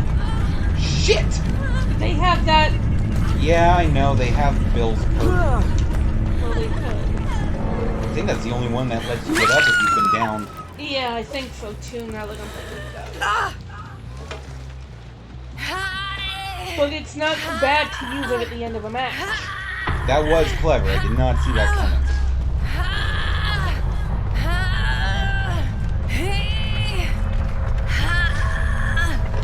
Boom!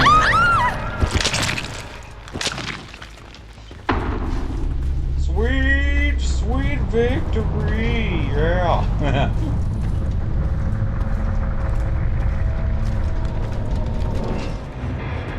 Ah! I saw the hatch. I was gonna say, I heard it right before it.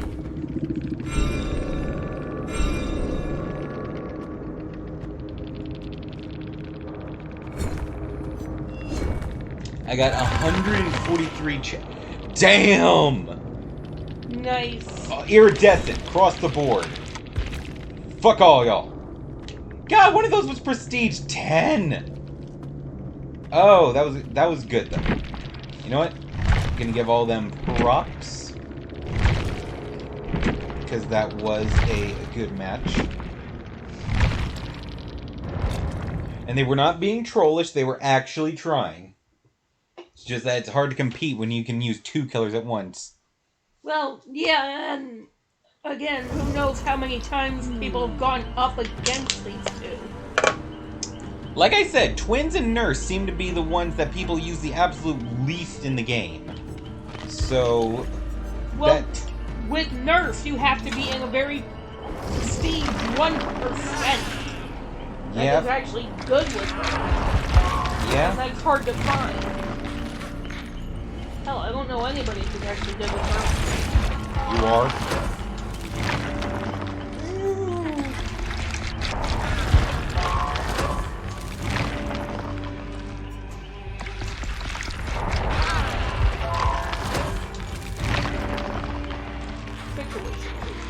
If you've earned her adept, you're good with it. She looks cool. Yeah, this is Spirit. We actually watched a, she was actually part of the tome that we were doing for this lore episode, and we watched a video for her earlier. I also have an adept for her. Yeah. Okay. But then again, she's one of my mains. Yeah. Okay.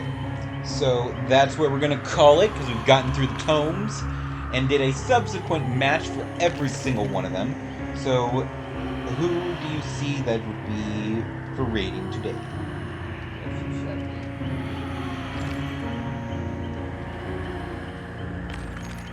Fun fact, Homestuck is longer than Harry Potter and Lord of the Rings, including The Hobbit and the Bible. Yeah, Homestuck was a big-ass freaking story. And I loved it.